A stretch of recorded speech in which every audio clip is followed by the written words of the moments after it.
Welcome to Unjustified, where we always cover the truth, the facts, the good, the bad, the ugly, on an unbiased and sometimes very unpopular opinion.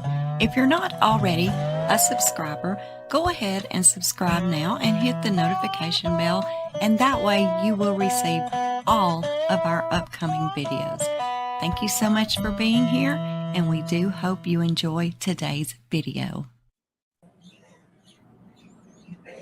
Welcome, everyone, to Sunday Skanker. Hello, everybody. Sometimes it's Saturday Skanker, but this time it's Sunday Skanker.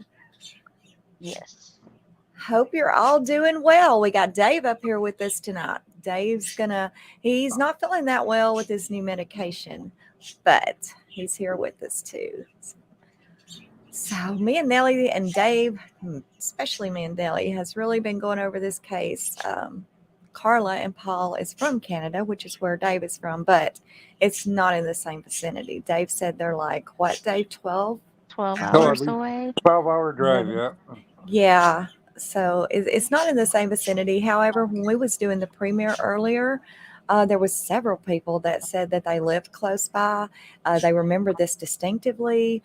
We even had one say that Paul actually stalked someone she knew very, very much, and scary. I mean, scary. I don't know if you were able to catch the premiere that we just did, but I did that as best as I could to keep it as low key as I could. This, y'all, is one hell of a case. And we have chose Carla to be today's Skanker because let's just be honest, she is a complete skank. Mm-hmm. And then some. Oh my God. And just to know that she walks amongst children. She is free with children working in schools. How does that even happen? Not working, volunteering. Let me get it right. But yes, she's around children. And mind you, she helped her husband as a 13 and 14-year-old girls. Yes, Mac J. We had a premiere, hon, and it's available on the channel right now. It's just called Not Mattel's Barbie and Ken, and I kind of did a briefing on the case before the live, so anyone that didn't know about the case could kind of have an idea of what we're talking about tonight. So, you know, if you want to go check it out after the live, that'd be great. It's kind of interesting. I did speed up my talk some because I do talk really slow and southern, and I didn't want the premiere to last forever. So it's about 30 minutes. You have a very calm and relaxing voice, so. Well, I really appreciate that, Nelly. I have been catching a lot of hell about my... Who on the haters? Yeah. It gets bad. It gets bad. I have Dave back there a lot of times patting my back. It's okay, Kim. It's okay. I'm like, I'm never speaking again. I'm just going to do note cards. I'm just not doing this. And yeah. Anyway. I mean, we won't let you do that. It is what it is. So, let's see. Mac J says, I saw the documentary on this case on Netflix, but I'm going to definitely check the premiere. Yeah, I actually haven't watched the documentary on Netflix. I bet it is good. I need to watch that as well. And I'm sure that it's much better than my work. But yeah, I would appreciate it if you watch it. And who knows, there may be something in there that's not in the documentary. Probably not, but maybe. Thank you, Jen. Thank you very much. I really appreciate that.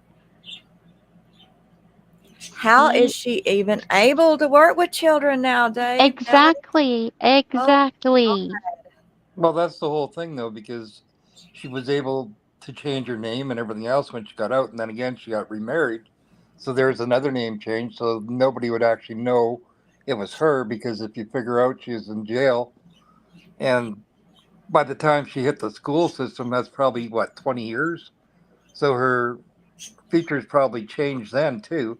And I Yeah. remember seeing some of the videos that she was in, like when she was on the news, where she was dyeing her hair different colors too. So that'd be another reason. Well, she wouldn't be out saying, "Hey, guess who I am."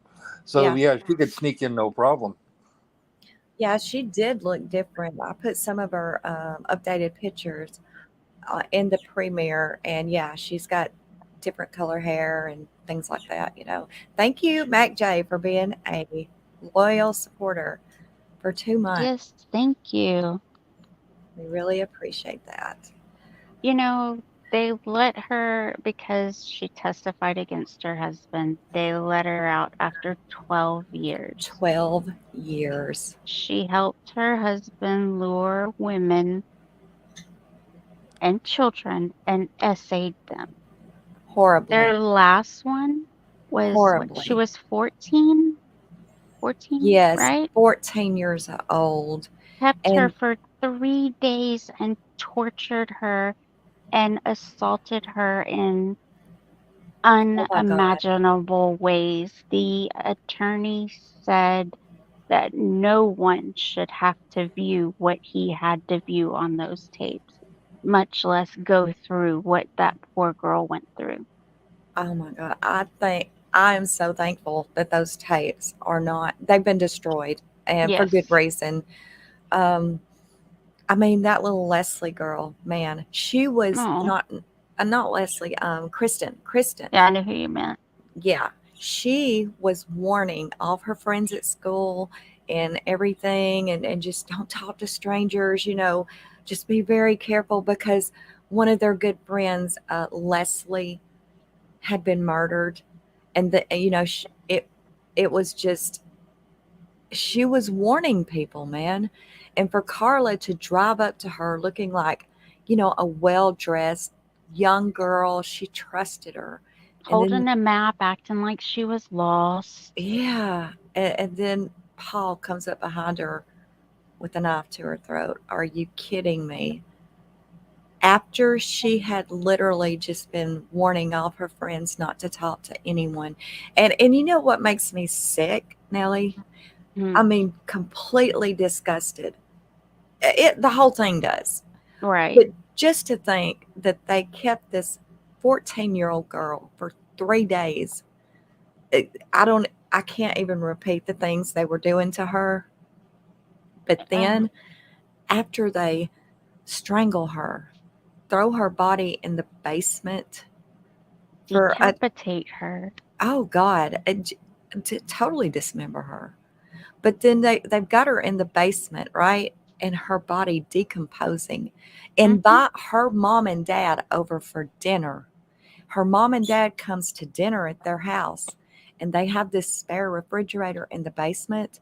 And Carla is literally going to the basement, stepping over Kristen's decomposing body, getting food and taking it back upstairs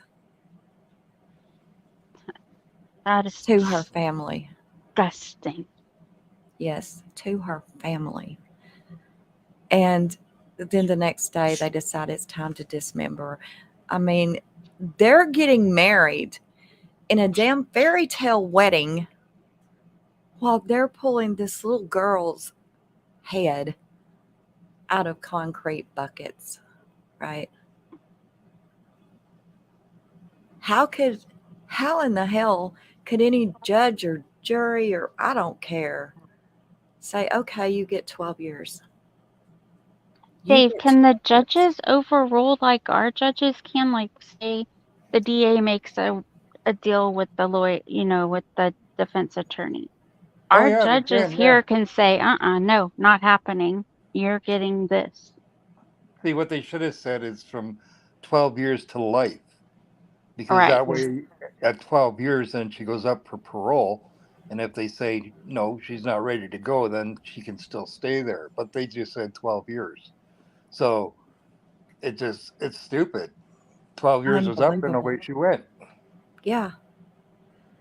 It's like Um, they'll go, you'll get 25 years to life. Well, then after 25 years, then they go up for parole and they can do it every year, right? So, Right. yeah, and but Paul's still trying to get parole. He should have never even had an opportunity at parole. But No. oh, not at all. But that's his rights. yeah, I mean, he does. Hello, House Huddle. I want to tell everybody House Huddle has one hell of a good channel. Like, if you don't know about her YouTube channel, check it out. I'm not even kidding. Also, congratulations are in order for her. She just finished college, got her degree. Very proud of her. She's a friend of mine. Um, y'all go show her support. Really, check out her channel. You can thank me later. I promise you're going to like her. Well, congratulations. Yes, yes. Very proud of her. I know how hard it is. I'm not going to tell her degree. If she wants to, she can. But yeah, congratulations, girl. So, that's right. A lot of times criminals do have more rights. It's like, it's so odd, y'all. Okay, we have rental properties, or we did. Don't anymore because it is a real pain in the ass. And I'm not talking about all renters. Okay, we did have some great ones at one point, great ones. But we had some horrific ones as well. And I'm just saying, the renters have more rights than the landlord. Believe me, that's a fact.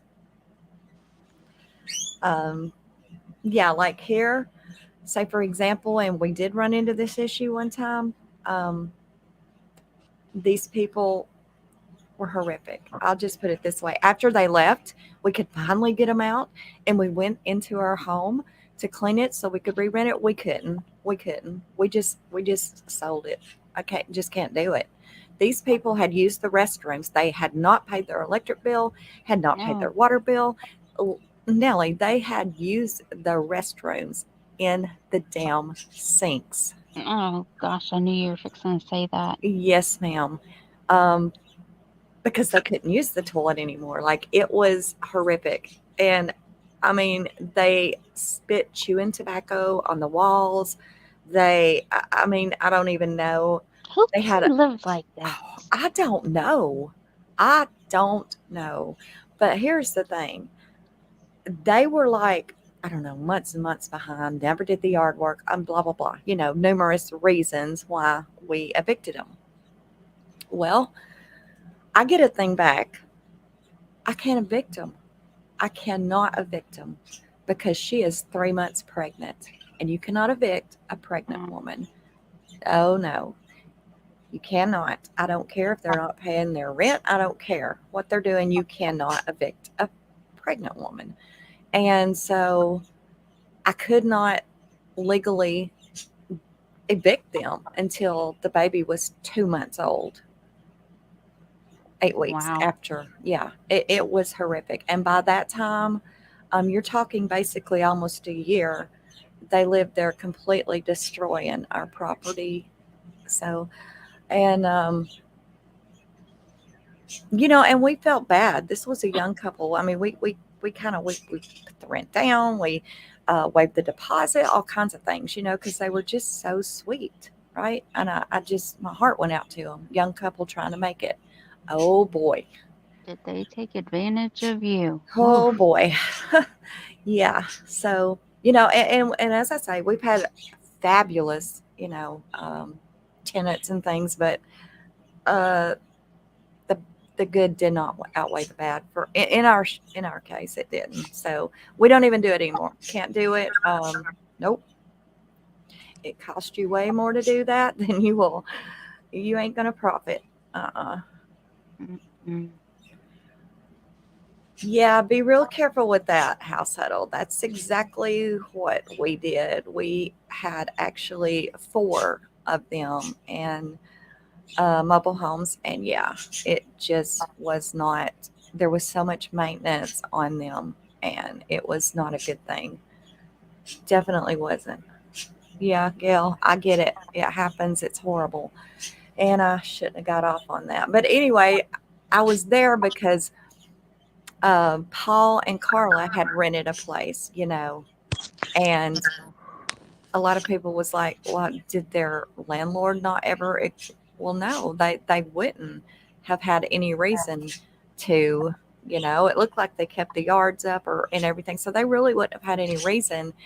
I didn't do inspections. I know some landlords do, but I just don't. I don't feel that's right unless you have a reason to think you need to. I don't think it's right to invade people's privacy. All right.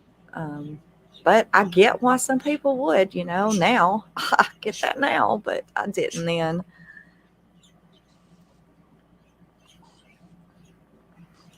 Yeah, rent's horrific. Like everything is unbelievable now. It's ridiculous. A 1-bedroom apartment over here where I live, and I'm not even in the city. I mean, downtown or anything.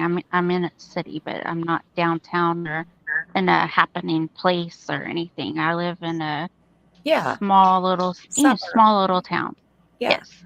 And a 1-bedroom apartment, no garage attached, no nothing. $1,500 a month. Oh my gosh. Oh my gosh, I know. For 1 bedroom. Unbelievable. When me and Randy first got married, right? When we very first got married, we rented this little apartment, a little 1-bedroom apartment, right? And I was just, looking at some ads the other day, looking at the paper, and I was like, oh my God, that is the same little apartment that me and him rented for, get this, $115 a month. Our first little place. Wow. That same little place today is $1,150. Oh, wow. What? And you're talking about it is 30 years older now. I mean, good Lord. Thank you so much, Deanna.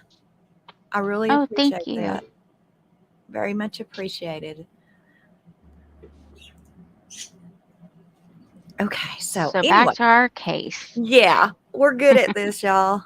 Sorry, guys, we get off on tangents. Hey, I know, right? Hey, at least we're transparent, right? We just have conversations while people listen. Yeah, see, hey, we got everybody else thinking about the same thing. Look at there. So we ain't alone. Right? I let a gal stay free in my spare room in my garage for over 5 years. I had to pay $1,500. Yes. Just to get her. Yes. If she gets mail there, there's nothing you can do. I mean, that's it. All she's got to do is receive mail there to basically, it's her place too. I started to go into court in September of 2022, and it didn't end until March. Oh my goodness. I'm sorry, Leslie. And I get it. Golly, so sorry, hon. God. And, people just don't so many people will take your kindness for weakness. Like, that is one thing that just pisses me off. Like, if somebody is good enough to help you in this day and age, I mean, people's evil. There's so many narcissistic people, right? They're they're out to betray, manipulate, use people. I'm sorry about that, y'all. And when you find somebody that is good enough to help you, don't take their kindness for weakness. I mean, damn, do you not believe in karma? Because it's real. I'm telling you, it's real. Yep, what comes around goes around. Absolutely. And no matter how you look at it, like a Christian, even if you're Christian, the Bible warns you, wolves in sheep clothing, you reap what you sow. And no matter what you do, even Wiccans, tenfold, all threefold. It's just a thing. Life is a boomerang. What you throw out, you're getting back. Yep. So you better throw out good. And I'm so sorry about my birds, y'all. I know sometimes they really get loud. This is mating season for them too. And so you got cameras put up now? Oh, Lordy. No, I'm not. No, we're not mating. No. Actually, we got them separated, so, yeah, we don't do that. I have thought about it Hey, though. people pay Maybe. a lot of money to watch that. Yeah. Well, my lovebird is mean. I mean, she brought blood from Oh, me is today. she? Really? She Wow. is. She's just so mean. I Oh. don't know why. I don't Well, know. if you She was ever do make them, I'll buy one from you. I've always wanted a no. lovebird. No, I wouldn't be doing that to sell them. If I ever did, I would just like to watch the process of them growing up. You know, I hear that the daddy stands guard and feeds the mama, and it's Mm-hmm. I don't know. I think it would just be sweet, and yeah, of course I would give the babies to somebody that would take care of them. No, I'm not. I'm not going to be into breeding a breeder. I just can't do that. I don't have time for that. You No, know, you don't really. I really Okay, don't. we've chased another squirrel. Sorry, guys. We Yeah. Okay, have y'all. That's you. my nickname. Everybody knows me. Knows I'm Squirrel. So okay, you said the part you hated about the case. What I hated the most, and I guess it's because of how much I loved my baby sister and how much I would have done anything for her and did do anything for her to protect her from things growing up and everything. But because she was not a virgin when they got married, he wanted her sister, her 15-year-old 14. sister. I thought And she was she 15. She was 14 at the time. and she was okay with that. Yeah. Like she Yeah, helped she him. offered her up for Christmas. That was his Christmas present. And she did it too while he watched Yes. with a And they wine bottle videoed it. They and a videoed it. damn broom handle. Ooh. She Mm, drugged her own sister with narcotics they give to dogs to put them under for surgery. yes. See, I And wonder what that was too, because it actually I another one forget the where name just of it. chemical burns on her Houston, face. Yeah, Houston. it's something like that. But she gave her too much of it too. And the poor girl ended up vomiting and aspirated, and she ended up choking on her own vomit. And they killed her doing this. And the hospital, the autopsy ruled it alcohol poisoning. What Yes, in the hell? How can you miss this on her face? They I don't noted know. it. They noted it, but they didn't question it. What? I don't understand that. I mean, they came up with a quick lie. That's for dang sure. I mean, I And then just, she tells her parents, or she writes her friend and tells her friend that her parents have been mourning for the last 4 or 5 months. It's time to move on because it's time to focus on my wedding. I'm ready for my wedding. yeah, It's my fairy tale wedding. They've mourned her enough. It's time to get over it. Just yeah, let it she's go not already. coming back. She's not coming back. Oh my God, quit wallowing in your misery. Are you I was kidding like, I wanted to punch her through the damn TV Are you watching that. kidding me? If that was my daughter, I would slap her. Oh my God. No. And if I had 2 kids, I'm going to be honest.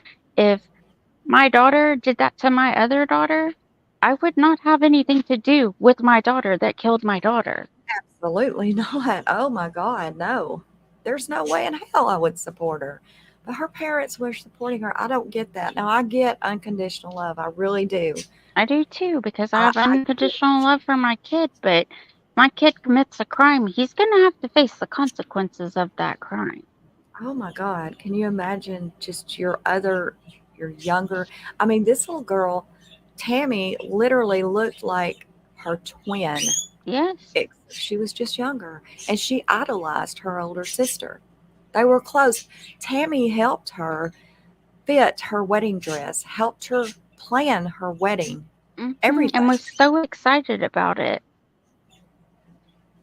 Yeah, she was excited as hell about it. She was going to get to be the maid of honor, everything. And she liked her new brother-in-law, or soon-to-be brother-in-law, she looked up to him. Yeah. Now they claimed that they were flirty with each other, but she was a kid. I don't buy that. No, I He mean, was even, flirting with her. yeah, that's what I'm thinking. Yeah, for sure. He was 10 years older than her. Like she was a kid. And she just adored her sister. Um, I don't even know the situation there. It doesn't even matter. It should have never even gotten to that point. I am like, why in the hell? Now, I'm not, why in the hell was her parents letting her go off with Carla's boyfriend to buy beer? I mean, some things I do question. Of course, I can't even imagine what the parents went through.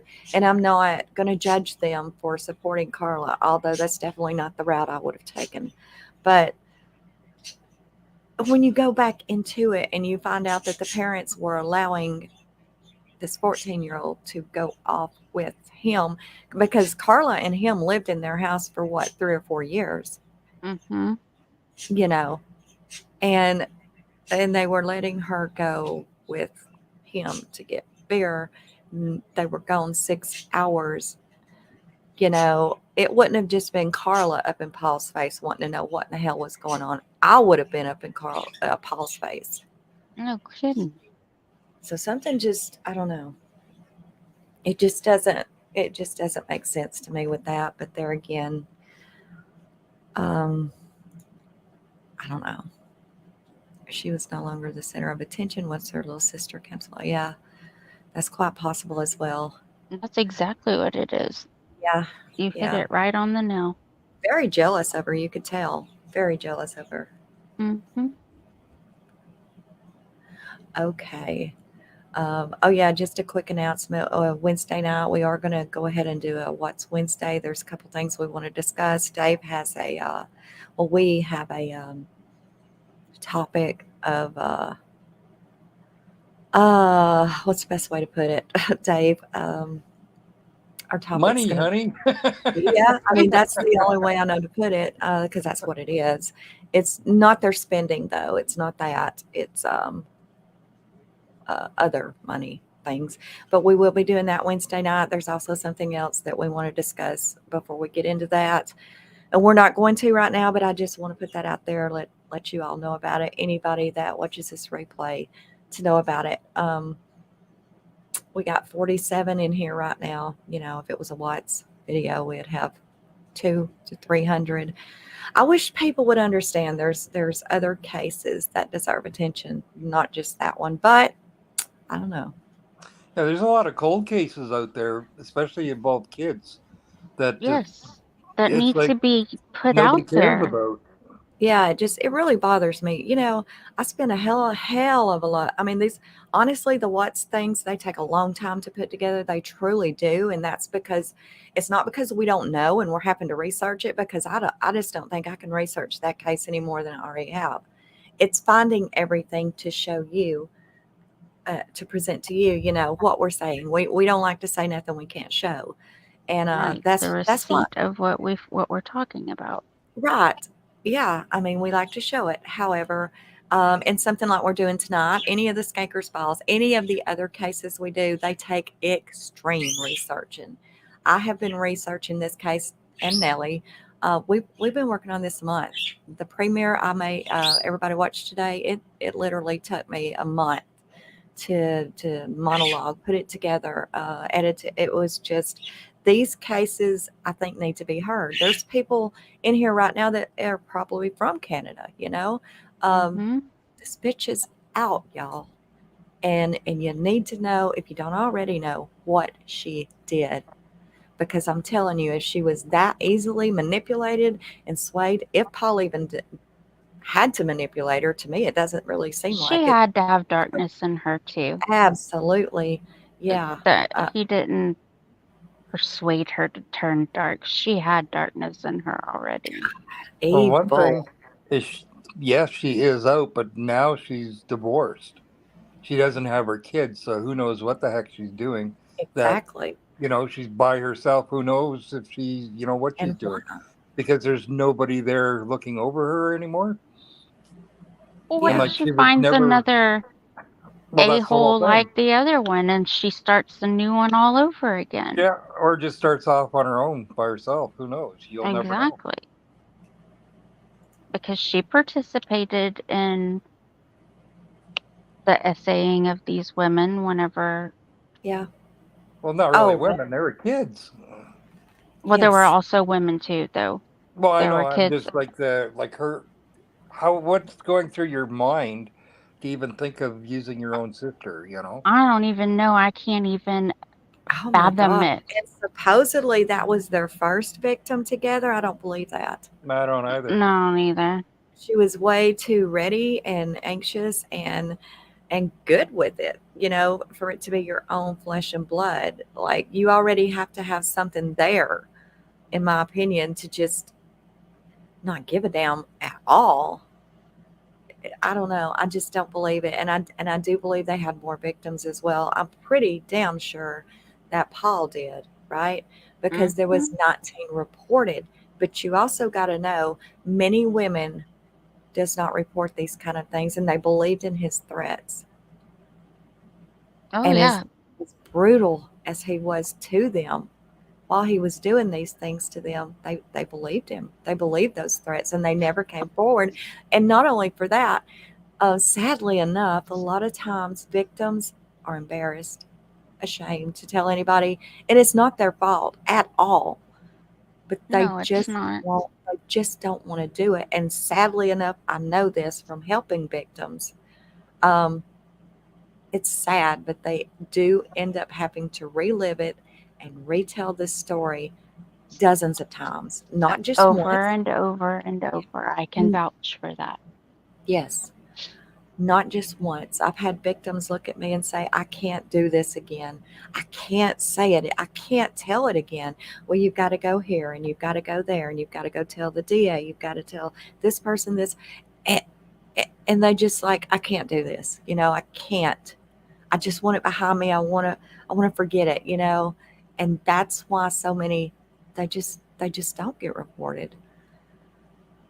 It's horrible, but it's fact, and I don't think it should be that way. There should be some other way where these victims doesn't have to keep reliving it over and over and over to so many Mhm. different people. It's too much. It is Um, a lot, and it's it's just too very much. detrimental to you. It takes a lot out of you. It's Um, hard to let go of it as it is. There isn't really ever a day that's going to go by that at some point something isn't going to trigger some memory of it. right, You don't ever truly get past what happened to you. right. I mean, it's like it's PTSD, man. It is Hmm. PTSD. Um, like the soldiers, um, they used to call it shell shock, and a lot of them that Right. came out of war were never the same again. My grandfather being one, he was drafted into World War I, and when he came home from the war, he was never the same again. My grandparents divorced, and um, my grandfather was actually admitted into um, a well-known mental institution in Alabama named Bryce. He passed away there, but it was due to the war and the shell shock, which of course they call now extreme PTSD. But back then they didn't know how to treat it, right? They just didn't know how to treat it. And so that's what they did. They would just admit them into these facilities and that they would just be forgotten, you know. And it's sad. Today there's medications, they treat them. There's a lot of support out there for them, but then there wasn't. And a lot, I don't even know if y'all know that, Nelly, about my grandfather. I really don't talk about it much because it's unfair, Right. it just is that he had to pass away in a place like that because there was nothing they could do then. Um, Mm. See, a you lot know, of people too, they don't recognize like PTSD as a brain injury. It's not a mental yes, illness, right, and that's a big difference too. So, and for them yes, to put him into a mental institution really isn't fair to him because it's a brain injury. exactly, and And he just didn't get the treatment he needed. right. I mean, he was just literally declared. What do you call it? Mentally, I don't. Incompetent. Yeah, something like that. And of course, he had passed away before I was born, but Yeah, I mean, he was drafted. He did his time. He served his country, and well, I don't know why they called it. I don't know if you've ever looked on, and I challenge you to look on YouTube at some point. Um, these men that came out of World War I, that was not what, don't call it PTSD, shell shock, and watch how they are. And from what I've been told, that's how my grandfather was, and that's why he had to be admitted into Bryce's mental institution, because Mm. at the time they thought he was just crazy. I mean, there's not another word for it, and it was the war that did it to him. So I don't see people with PTSD really act that way today, but maybe they do. But the shell shock is horrific. So just look it up sometime, and that's what he was suffering from. Now, people who know me, and plus I've talked here on the channel freely about what I've been through. I don't go into all the details and I don't give names and I never will. But, statistically, the people that attack you are people usually that you know or that are close to you. And Yes. unfortunately, it was someone that I was very close to, and I considered him one of my best friends. And see, that's what's so hard, because you cannot be betrayed by a stranger. Nope. You know, you can't be betrayed by a stranger. Those words are very deep. And when it's like with you, someone that you're that close to, He, it's he had just the audacity afterwards to say, "Well, can we date now?" Really? how I mean, it's just unbelievable. The Like, answer is no, guys. I did not start dating him. I was not yeah, stupid. I was shell shocked, I guess, that he yeah, said that, but no, I did not date him. yeah. It's like, what is going on in these people's minds? Like, if their minds is that deranged to actually believe after doing something like that you would be impressed. Like, I guess Carla was. I mean, she had to have known how he was. I mean, well, she said she did. She was impressed when she learned that he was the Scarborough rapist. I mean, it impressed Yes. her. She was so excited. And she didn't care that he was doing these things. The only thing she asked was that he tell her every detail of everything he'd done to these women. And he liked that. He liked that She, about her. he did. These two are, like I said, a match made straight out of hell. Mm-hmm. And there's more Pauls. Why do I keep wanting to call her? Because she's I Carla. don't know. There is more Pauls out there. Oh, yeah. And he And would make the women and children say the most degrading oh my things and goodness, talk yes, about how great he was because that's what got him off and he yes, couldn't function without hearing those things. he could not keep an erection Well, I without. wasn't gonna say I didn't know if we could say that. Yeah, he's not supposed to, I don't think, but yeah, he couldn't unless he was humiliating them, degrading them, belittling them. Um, when she was breaking wine bottles inside these victims, he was loving it. I mean, it Mm-hmm. was just his, and she was loving it. It's just so disgusting. Just, Oh, it's yes, the most Mac, he disgusting. was. Mac, he went to prison. He is there right now. He Hey, just got moved. vintage. He just got moved from a maximum security into a more lightweight place, a minimum security, and she's out. She's out. Hey, Tracy. Hey, Tracy. Okay, y'all. So we did. We have some little news clips and footages here. We're going to play a little bit. We'll talk in between them, but I think they're very very interesting.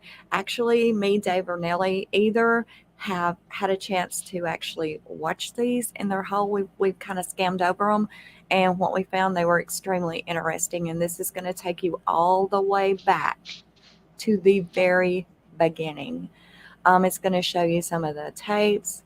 It's going to show you what the arrest, um, the trial. Of course, they couldn't have cameras in the trial, but of course, they have the drone pictures, and uh, it's just very interesting. The narrations. And you know what also kills me is how nonchalant he was about everything. Oh yeah, just like, okay, yeah, I did it. And he literally come out and said, "No, I didn't feel anything for my victims." What the hell? Mm-mm. Like, what the hell? And even her in court, she was just all snooty, and because she knew she wasn't going to get more than 12 years. So she could sit there and act like she just didn't give two damns in front of these children's family. And there was even say that some of the victims um, were watching this as well, and they didn't care, right? They didn't care. And I find it ironic that you only hear of Carla being involved in the ones that were murdered. I can assure you, Carla was involved in way more than just those three. No, the most definitely. Well, there was one too, plus the 15-year-old girl that she manipulated from her work that was Mm-hmm. volunteering at the veterinarian. Yeah. Okay, so this should be interesting, Dave, Nelly. I think it's going to be. I haven't had a chance to listen to it yet, but it's going to take us all the way back. And of course, we're not going to sit here all night, but we're going to listen to a little bit of it and we'll talk about it as well. Not really sure what we're about to see, but we're going to see it together. Sounds good to me. Yeah.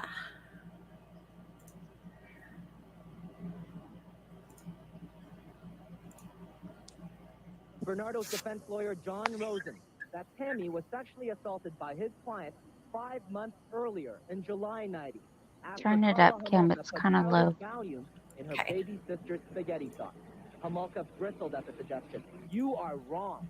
Rosen, then tell me Still why low. she missed school that day. Homolka, perhaps she was sick. Well, it's Rosen, up as yeah, loud as it'll sick from go. what?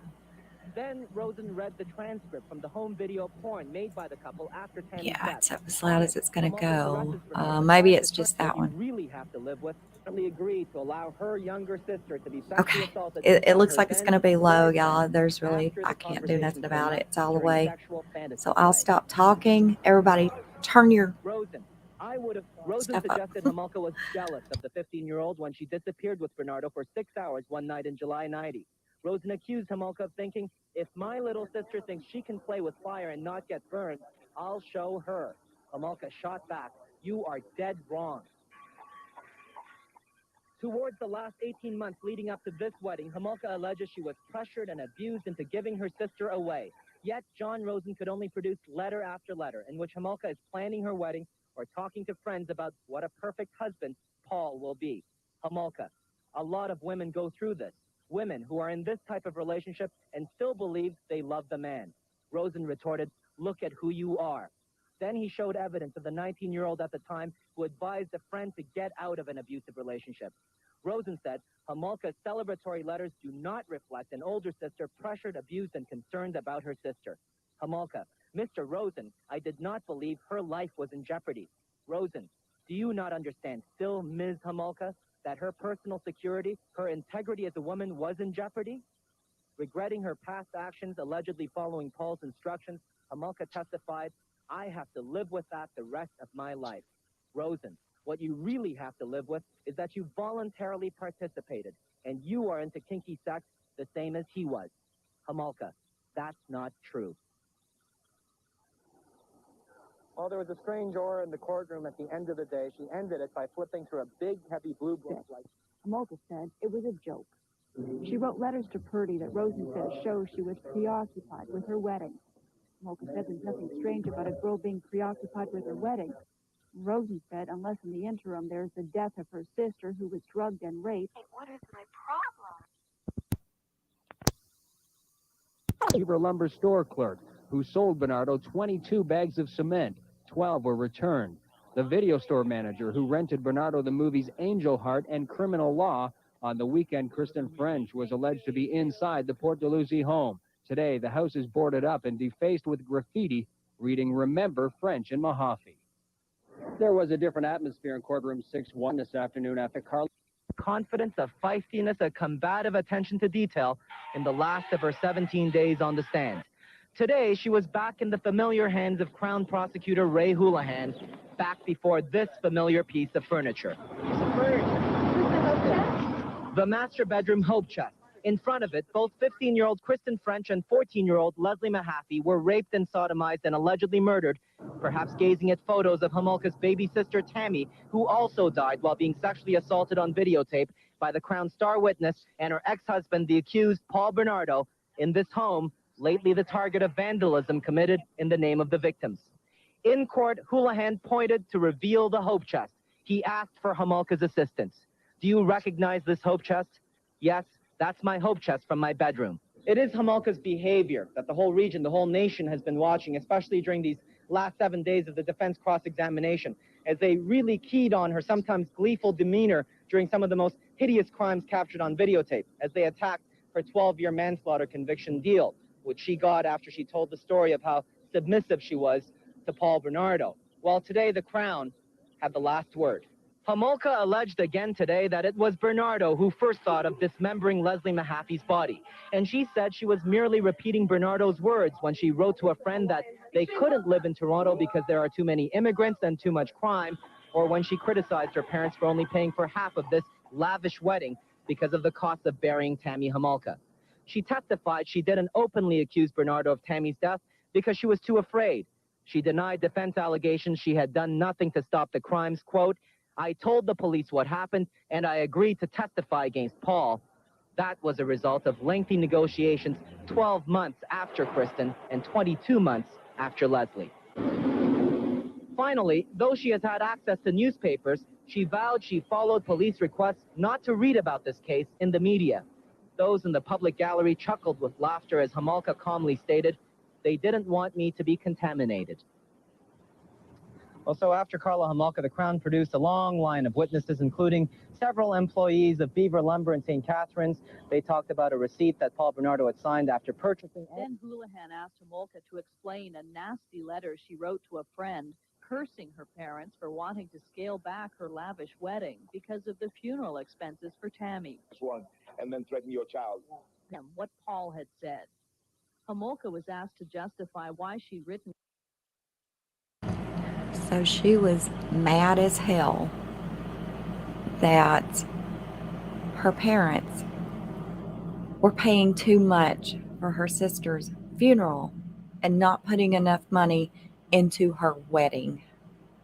Can you believe She that? is just beyond disgusting. She is beyond a skank.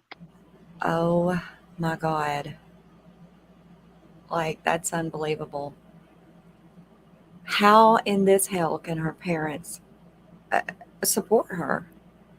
Like, honestly, I know at that time they didn't know that she was the reason that her little sister was dead. I know her parents didn't know that at the time, but still, literally sitting there saying, well, oh my God, why do you have to put so much on a damn funeral? You know, you got to save this money for my wedding. Wow. That tells you what kind of mind she has. And you can't tell me that she didn't have a huge part in everything that happened. Oh, yeah, definitely. I mean, yeah, her husband beat her up. He did. He beat the hell out of her. But it's almost like she likes that kind of thing. But wasn't that at the end? I mean, oh my God. Yeah, it was at the end after they finally found Kristen's body. It's when he started doing that. I just can't even wrap my head around cussing her parents out for spending money on a damn funeral for her sister. And telling them it's been a few months, it's time to get over it. Yes. Oh my God. I mean, I guess she was complaining like hell because they bought her a nice tombstone and didn't put that money into her fairy tale wedding because she's a princess, right? She's a princess. Oh my God, she makes me sick. And to believe she's walking today just literally makes me sick. Like Casey Anthony, these I just don't get it. Anyway, sorry, I had to say something. No, To it's a fine. friend in 1992 that she wanted to have a baby with Brenardo, a man she says she hated at the time. I often talked about having children, she explained, because I wanted to have children. They terrorized us all. I tried to make myself believe my life was as normal as possible, in the way women who are unable to have children talk about having them. From the beginning, Crown Attorney Ray Houlihan presented Homolka as a controlled, powerless, abused spouse. Defense lawyer John Rosen painted a different From Bangladesh. Homolka of being an equal partner, the sexual aggressor, and ultimately the one responsible for the deaths of French and Mahaffey. Homolka was returned to prison to continue serving her 12-year sentence. As she left the courtroom, she took a final glance at her ex-husband and acknowledged her parents with a trace of a smile. Sue, what happened in the courtroom following Karla Homolka's departure? What followed was a flurry of Crown witnesses, clerks from Swiss Chalet and Beaver Lumber, who identified receipts for food and cement that Brenardo had allegedly bought. It was an anticlimactic end to Homolka. T-shirt. In fact, there were fewer spectators in the courtroom after she left, and some of those that remained actually fell asleep during the testimony this afternoon. Back to you, Colleen. Thank you, Sue. Global Sue Scambatti at the Bernardo. Polar Beach Party, courtesy of The Edge and Fox 29 W. Mahaffey's grave.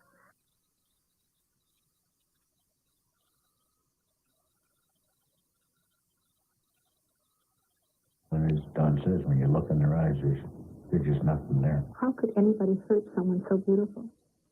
I don't just mean physically beautiful. She was a beautiful person. She was kind, and she was just very sensitive. And I think, how could anybody destroy that? While Crown prosecutors try to prove these allegations in court, amazingly, police say there are even more sadistic murder charges Paul is facing. The gruesome killing of Carla's little sister, 14-year-old Tammy. Charges Carla will never face because of a deal she struck with Crown prosecutors. Brian O'Neill is a Canadian author who wrote a book on the case. Right in through here, underneath, is a hole that the police have dug up, looking for the evidence, or blood, looking for any DNA evidence. Because what Carla has told the police is that over that hole, Paul Brenardo dismembered Leslie Mahaffey and let the blood and fluids drain into the basement basin. I'm sorry, doing this live. You can come in there with me. We're still doing it. That Paul Brenardo allegedly held Christian French and Leslie Mahaffey. But more in terms of Christian French, for 2 weeks, he made Christian French live a nocturnal existence, keeping her up at night, sexually abusing her, and then getting her to sleep during the day so that the noise would be reduced. And any time she was awake or made any type of manifestation that she was leaving, he beat her. And he kept her in a submissive, in fact, he kept her as a sex slave. Half of this horrible story was settled when Carla negotiated a sweetheart deal, pleading guilty to manslaughter and being sentenced to 12 years in jail in return for testifying against her ex-husband. Just months ago, police learned of 4 videotapes they had not discovered the first time they searched his Port Dalhousie, Ontario home. What these 4 tapes allegedly contain are some of the most graphic and sick, sadistic acts that Paul Brenardo and Karla Homolka perpetrated on Tammy Homolka, Karla Homolka's sister, and Leslie Aaron Mahaffey, Christian Don French, and another girl who the media is calling Jane Doe. As Teal fights for his life, this case has become the most legally complicated story in Canadian history, and it gets stranger all the time. Paul's original attorney, Ken Murray, resigned from the case this past September after police learned he had the 4 gruesome tapes in his possession. And now, in another bizarre twist, Murray may be called to testify at Paul's trial. He approached another lawyer to act as a representative in order to get advice, and they said to hand the tapes over to the Crown, withdraw from the case, and now he too has become a witness in what Canada is calling the trial of the century. And with the trial underway, the families of these victims face yet another horrible hurdle, having their daughters raped and possibly even their murders shown on videotape as evidence in court. I say to those people who want to know exactly what happened in that house, go watch a slasher video. No one was there for the intimacy of her birth but her family. Why should they be there for the intimacy of her death? Family members were successful in trying to keep those explicit tapes from being shown in the courtroom, but the judge did allow the tapes to be heard in open court. Up next, a incident too, claiming she hid upstairs, afraid to go near them. But Brenardo claimed Homolka watched while he raped the girl on Carla's bedroom floor. Then he dropped her off on a quiet street and never heard anything more. And that, Brenardo testified,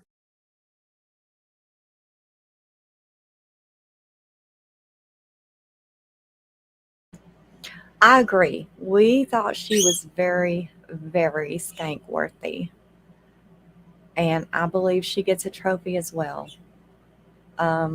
Just hearing what we just heard, and of course this goes all the way back to the beginning that we're listening to now, but just hearing them looking for the blood evidence, what he did, hearing these parents speak out, it's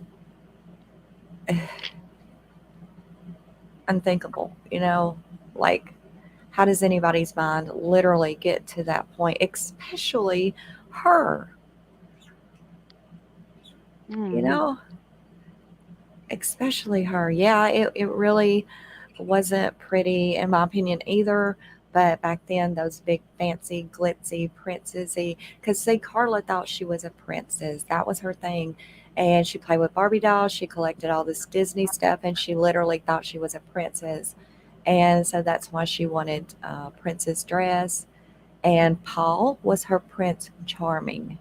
She called him honey or my prince. Literally.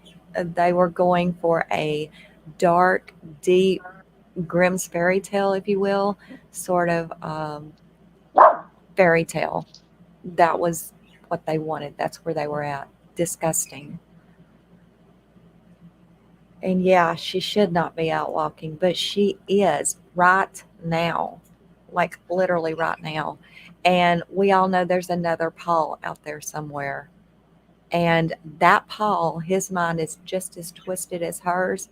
He knows she's out, and he knows she would be the perfect partner in crime for him. And who's to say she hasn't already found him, right? I'm just saying, I think her whereabouts should be known at all times, like literally at all times. Yeah, but it's not. Most definitely. It's like with her name change way back when, she can go anywhere she wants, into any country she wants, and nobody will know the difference. Exactly. I mean, she really changes her looks up often.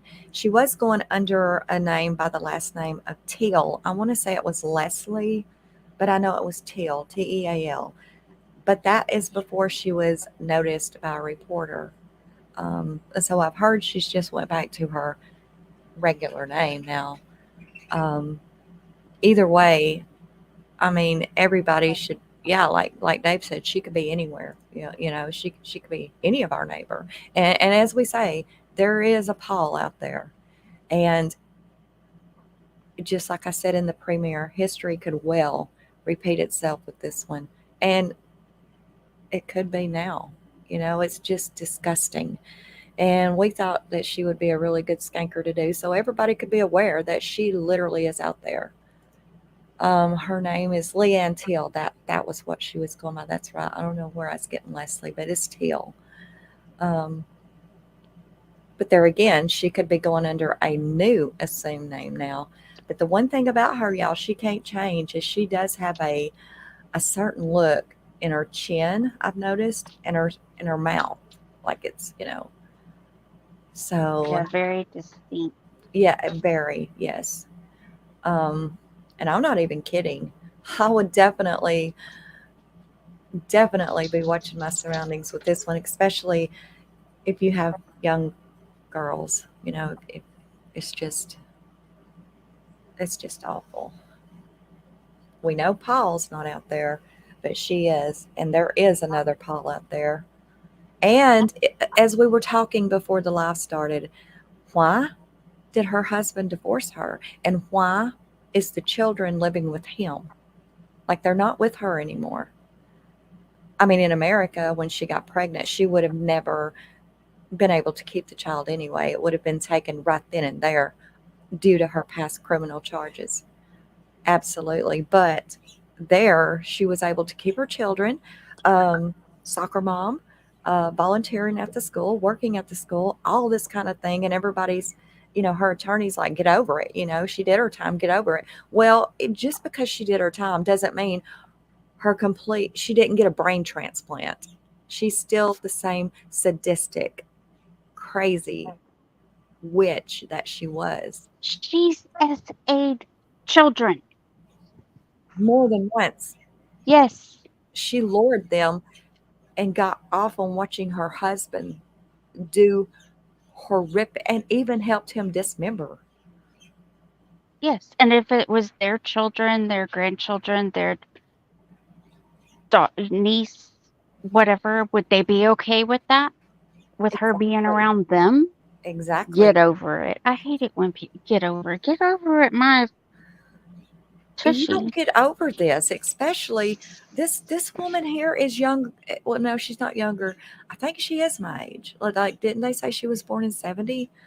I mean, I think like she is my age, right? So I do a lot. I'm not invalid or anything. I mean, this woman here can still do a hell of a lot. And the way her mind is, the way her mind is, Her friend said that she was obsessed with death. She convinced her friend that did not want to do it to dig up their pet that died. That because she wanted to see. Threw out the window. Yes, she killed it. And just so she could dig it up and watch its decomposition. Yes. You can't get a brain transplant. And no, do I think Paul convinced her to do all that? Hell no. Hell no. She was just as willing as he was.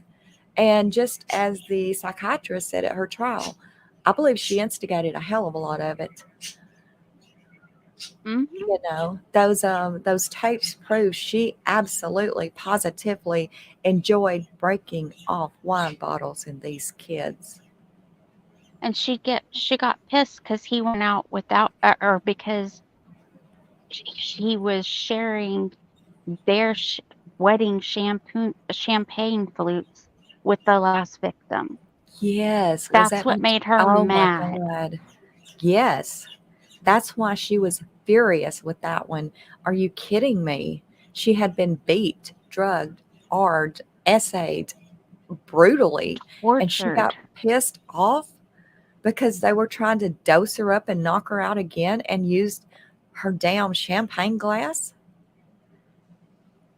Like, can you imagine what she put that girl through after the fact of her drinking out of that glass? She admitted getting pissed off in her interview, in her interrogation, literally looking at the investigator saying, yeah, that did make me mad at her. That made me even really mad at her, that she was using my champagne glasses to drink with Paul.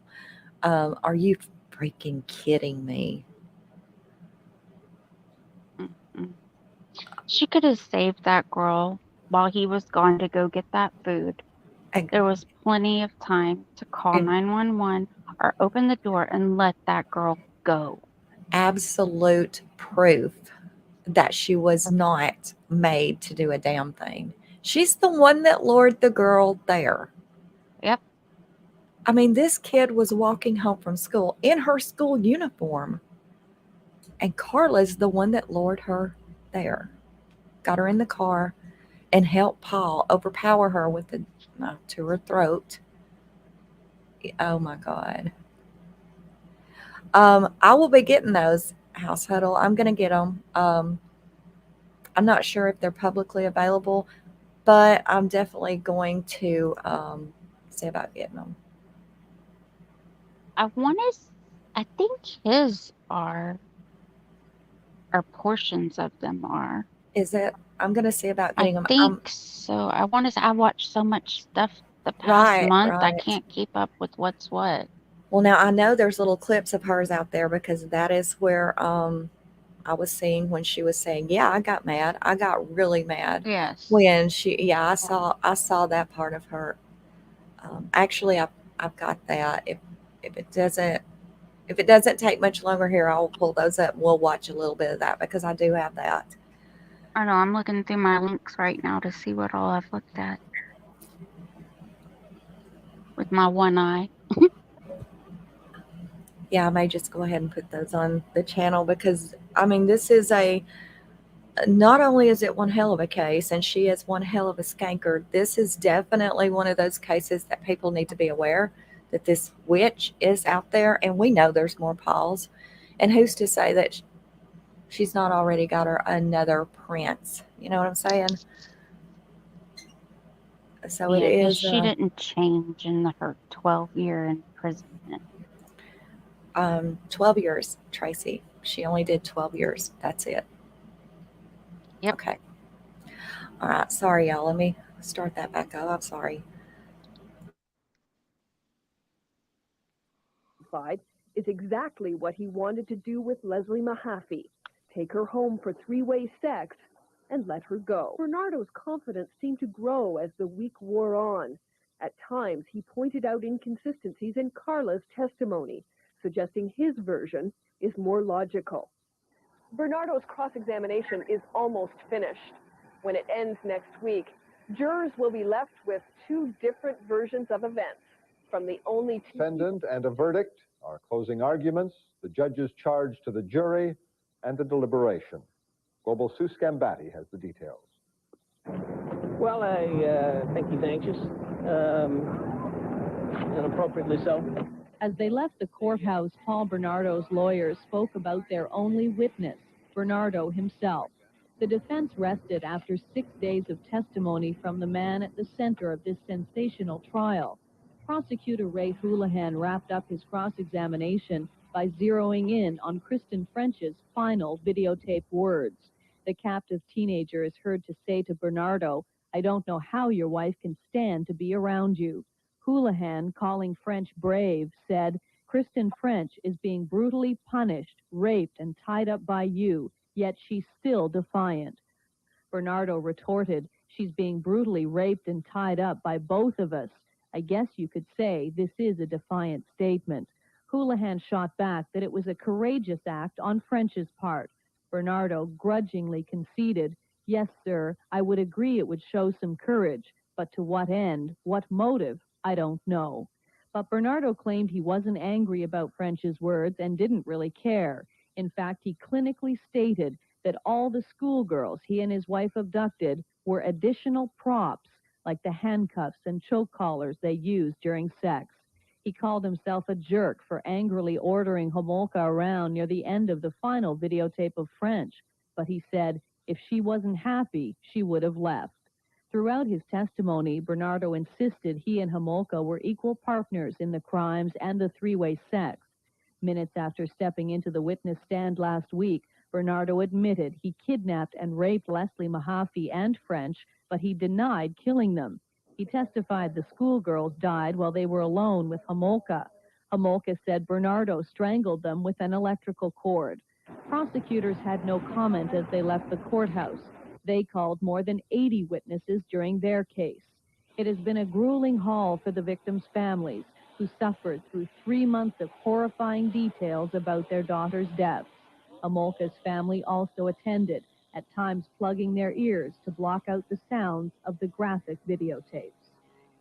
The trial was adjourned until Monday, when lawyers will begin their closing statement. The judge expects to complete his charge to the jury by early Thursday. Then the deliberations will begin. Sue Scambatti, Global News, Toronto. And as the Brenardo trial winds down, concern into dealing with the devil. Homolka got 12 years for manslaughter for her part in the killing. You know, just to think, they said that a lot of times her family had to plug their own ears from the brutality and the screaming and the what they were hearing on these tapes during the trial. I can't even imagine when they were watching their daughter. Oh my gosh, no. Can you even wrap your mind around that? Watching your daughter's last moment? Oh my God, No. like 14, 15 years old, and seeing your oldest daughter laughing and being, oh my God, like, how can they support her, man? How? I don't know. I wouldn't be able to. I'm being honest. That makes me a bad parent. So be it. But gosh. And during the trial, they only Oh, played the audio. They wouldn't play the video. Of it Right. Yeah. I mean, they would have heard her throwing up. Oh, They would have everything. Yeah. heard, they would have heard laughing and the whole, the wine bottles, the brooms, everything they were doing to their daughter. And then Tammy throwing up, gurgling, gasping for air. I mean, come the hell on, good Lord. And they support her. How? Like, I just can't. And I know that's their daughter too, but how? Like, I just, I don't know. I'm going to say I'm not going to judge them, but yeah, I'm just going to leave it at that. I just can't.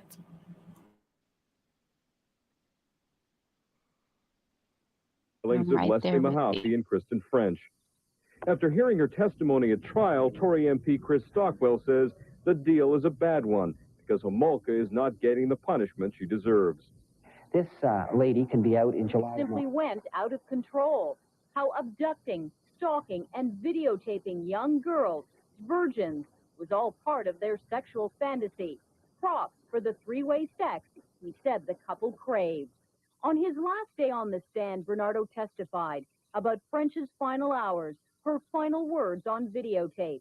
After raping French, Brenardo snaps at his wife to bring him Kleenex, calling Homolka an idiot. French says, "I don't know how your wife can stand to be around you." Prosecutor Ray Houlihan badgered Brenardo, getting him to admit it was an insult and that French showed courage, but he denied her remark angered him to the point of murder. Next week, lawyers will make their final pitch to the jury with closing arguments. Brenardo's admitted he's guilty of some terrible crimes, but he's consistently denied that he murdered the two teenagers. It will be up to the jury to decide if they believe him. Joy Melvin, CTV News, Toronto.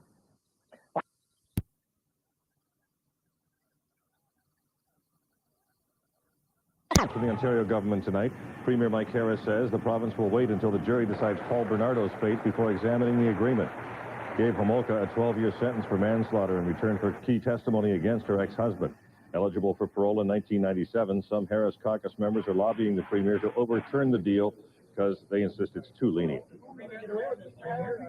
Lots of heat tonight for the Mike Harris government over welfare cuts. Hundreds on the No, the rape and murders of two Release Ontario them. teenagers They enters were its final actually week tomorrow. destroyed. The defense wrapped up its case last Tuesday. Now, all that stands between the defendant and a verdict are closing arguments the judges charged to the jury and the deliberation. Global Sue Scambatti is covering the trial. Well, I think he's anxious, and appropriately so.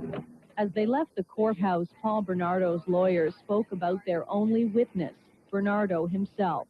The defense rested after 6 days of testimony from the man at the center of this sensational trial. Prosecutor Ray Houlihan wrapped up his cross-examination by zeroing in on Kristen French's final videotape words. The captive teenager is heard to say to Brenardo, "I don't know how your wife can stand to be around you." Houlihan said the schoolgirls died while they were alone with Homolka. Homolka said Brenardo strangled them with an electrical cord. Prosecutors had no comment as they left the courthouse.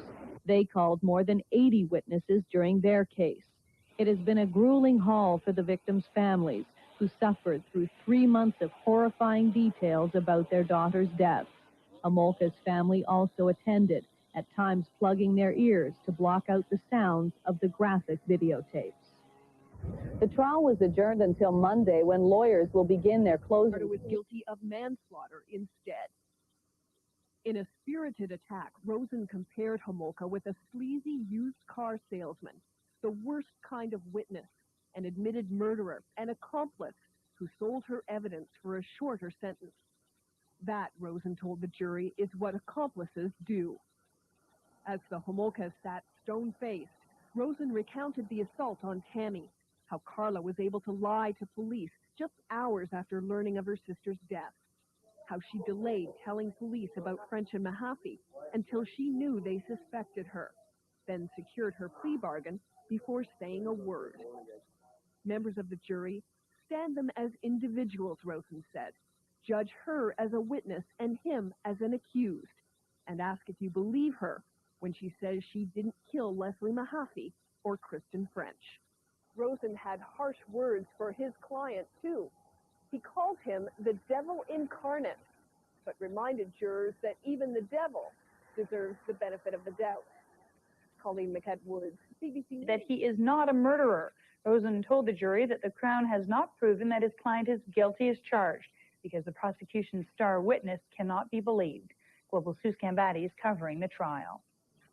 In his friendly, informal, and sometimes passionate style, defense lawyer John Rosen summed up his case to the 8 men and 4 women of the jury. Rosen said the time has come to focus on the one true issue, which is, who killed these girls? Paul Brenardo has pleaded not guilty to 9 charges, including 2 counts of first-degree murder in the deaths of Kristen French and Leslie Mahaffey. Rosen admitted the graphic videotape evidence makes it patently obvious Brenardo kidnapped, confined, and raped the 2 schoolgirls. But he said the jury must decide whether the Crown has proven beyond a reasonable doubt that Brenardo is guilty of murder. There's no onus on Paul Brenardo, as depraved and twisted as he is, to prove anything, least of all his innocence. At the start of his address to the jury, Rosen said the trial was not about Karla Homolka or her sweetheart deal, but he proceeded to launch a blistering attack on the credibility of the Crown's key witness. Homolka testified Brenardo strangled the schoolgirls with an electrical cord. Brenardo insisted they died accidentally while he was either out of the room or out of the house. Rosen warned the jury not to be fooled by Homolka's claims of abuse. He said she showed no spark of remorse and acted out of self-preservation. She has to blame Mr. Pervert over here, he said. She wishes you to disbelieve Paul Brenardo, convict him of first-degree murder to satisfy your thirst for vengeance for the 2 girls that are dead. Rosen insisted the feisty Homolka was into kinky 3-way sex like a dirty sock, playing Nurse Jane by drugging their teenage victims, including her own sister. Rosen repeatedly questioned how the Crown's case could be solidly founded on Homolka's story. How can you condemn another human being, no matter how bad he is, on her word? Rosen admitted Brenardo may be the devil incarnate, but even the devil is... The thing is, they saw or heard the tapes, right? So I would find it hard to even be an attorney appointed to somebody like him and be able to actually even try to defend him. And I know that's their jobs, and I know they don't want a loss, but come on. Like, how could you defend this guy? Honestly. I really don't know. I don't know how criminal defense attorneys do it. I don't either. Like, I just don't. I can see it in some cases, but something like this.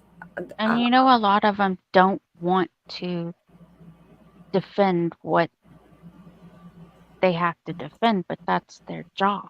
Right. It is. And by law, God. you're innocent until proven guilty, and you have the right to a trial by jury or your peers. So Right. And you would think these tapes would completely prove neither one of them is innocent. Neither damn one of them. Yes, the tapes were destroyed.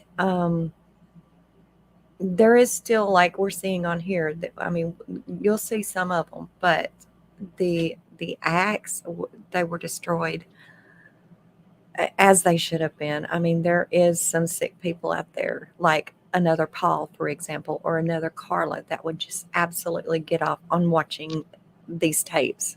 yeah, and they didn't want them released on the dark web, so they made sure Yes, to get they rid of were them. completely destroyed. Yes. To the benefit of the law, he insisted his client was no murderer and said the evidence demands 2 verdicts of manslaughter. The Crown will make its closing statements tomorrow. Sue Scambatti, Global News, Toronto. Bedroom, on her hands and knees, and on videotape, Kristen French, and her last recorded words. I don't know how your wife can stand being around you because her sentence is cut off. Brenardo tells her to shut up, and the camera shuts off. That wasn't what you wanted to hear, was it? Prosecutor Ray Houlihan charged. Brenardo said he wasn't upset. He may not have even heard French say it at the time. You beat her for saying that, Houlihan went on. Then you strangled her. But Brenardo, as he has all along, denied he killed Kristen French. Throughout his 6 days of testimony, he also denied killing Leslie Mahaffey. So after more than 3 months of testimony that stunned the public, after more than 85 witnesses, it all comes down to Brenardo's word against the word of his ex-wife, Karla Homolka. He says she did it. She says he did it in their master bedroom with a black electrical cord. Evidence from pathologists heard earlier in the trial appears to confirm neither version. Mahaffey's body had been dismembered and dumped in a lake, so there was no definitive proof she'd been strangled. French did have an angry black mark across her neck, but she had bruises around her mouth and ears, bruises Karla Homolka could not account for in her testimony. We promised the jury 4 months, and we're going to bring it in on Sunday. And the defense returned to that point as it wrapped up its case today. John Rosen asked if Brenardo ever beat French around her mouth and ears. Brenardo said he did not. The 12 men and women who will judge this case have now heard all the evidence. Lawyers will spend the next few days preparing their final arguments that they'll make to the jury next week. Colleen McEdward, CBC News, Toronto. Homolka. Brenardo took the stand August 15th and was questioned by defense lawyer John Rosen for only 3 hours. He admitted kidnapping, confining, and raping Kristen French and Leslie Mahaffey, but he denied that he killed them. He just looks like a psychopath to me. I mean, if a psychopath has a look, it's him. His story refuting much Oh, amen. testimony. They're going to look very carefully at the evidence of Karla Homolka, and they're going to look very carefully at his evidence. They are probably, being the responsible jury they seem to be, starting at the beginning. They may be getting familiar with the number of exhibits, almost 500 of them, laying them out, getting a sense of where they are. If the jurors did not find stomach-turning evidence... Completely agree, Mac J. Did you hear that, y'all? 500 pieces of evidence. Deliberations at mid-afternoon on the 9 charges involving the kidnap, assault, and murder of 2 teenage girls. More from Global's John Darby. This trial began May the 18th. Associate Chief Justice Patrick Lesage had begun his final remarks late yesterday morning. Brenardo, seen here in a newly released video, seemed to follow closely, occasionally glancing at the people in whose hands his fate would shortly be placed.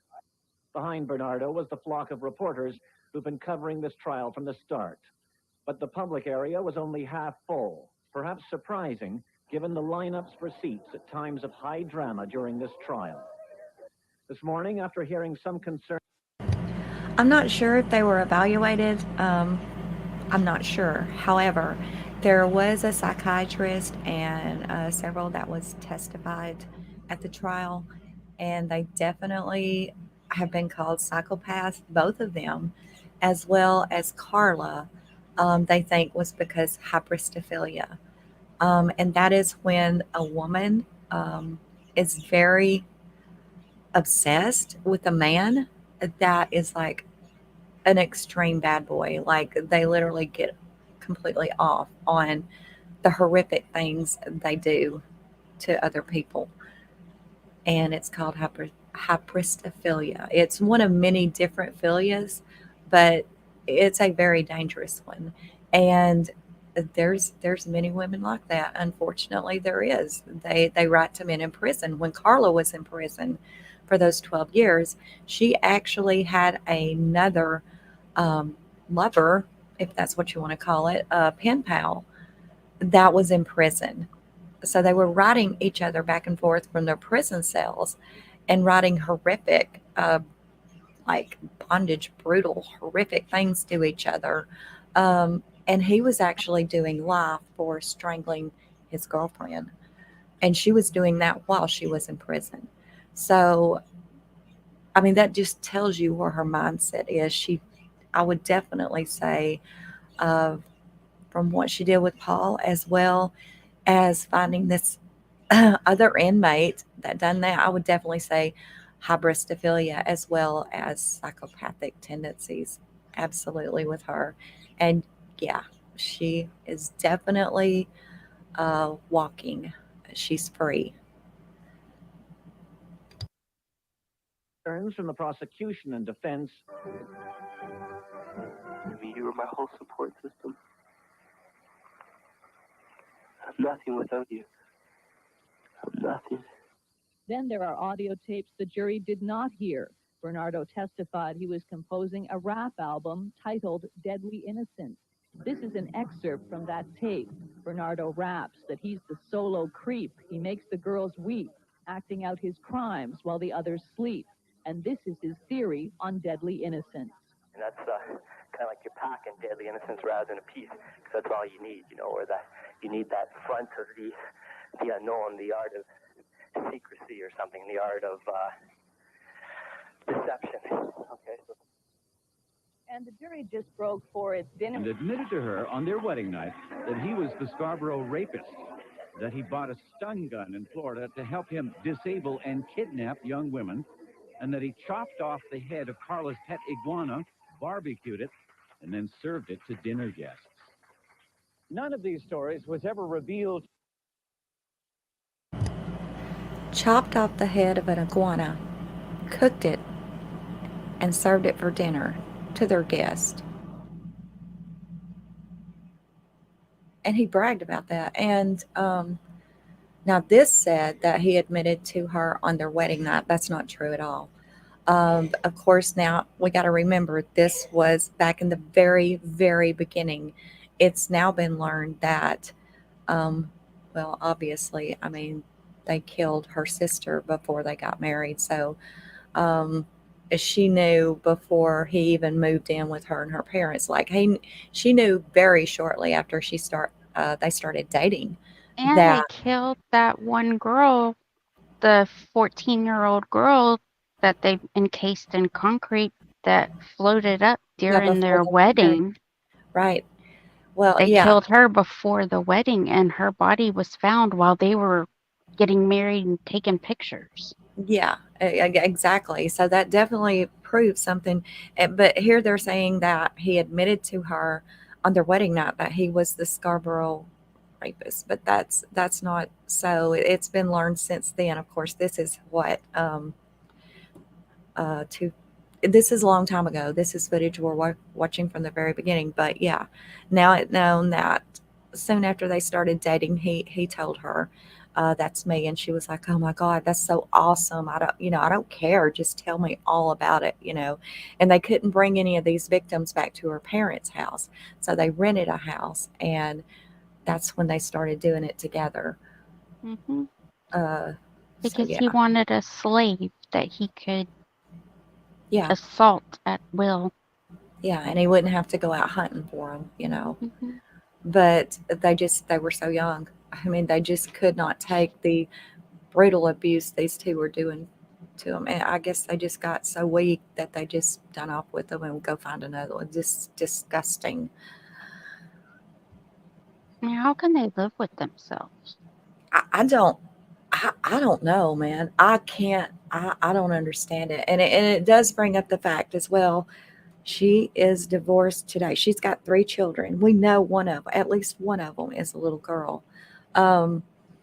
What happened? I mean, why the divorce when her husband was defending her so much when she first got out of prison? When they first figured out who she was, like he was defending her like crazy. And then they just moved back to Canada, and that's when they had their kids. And now all of a sudden they're divorced, and he has full custody of the kids. What happened? It does make you wonder what happened. Did she start showing who she really was again, and it freaked him out? What happened?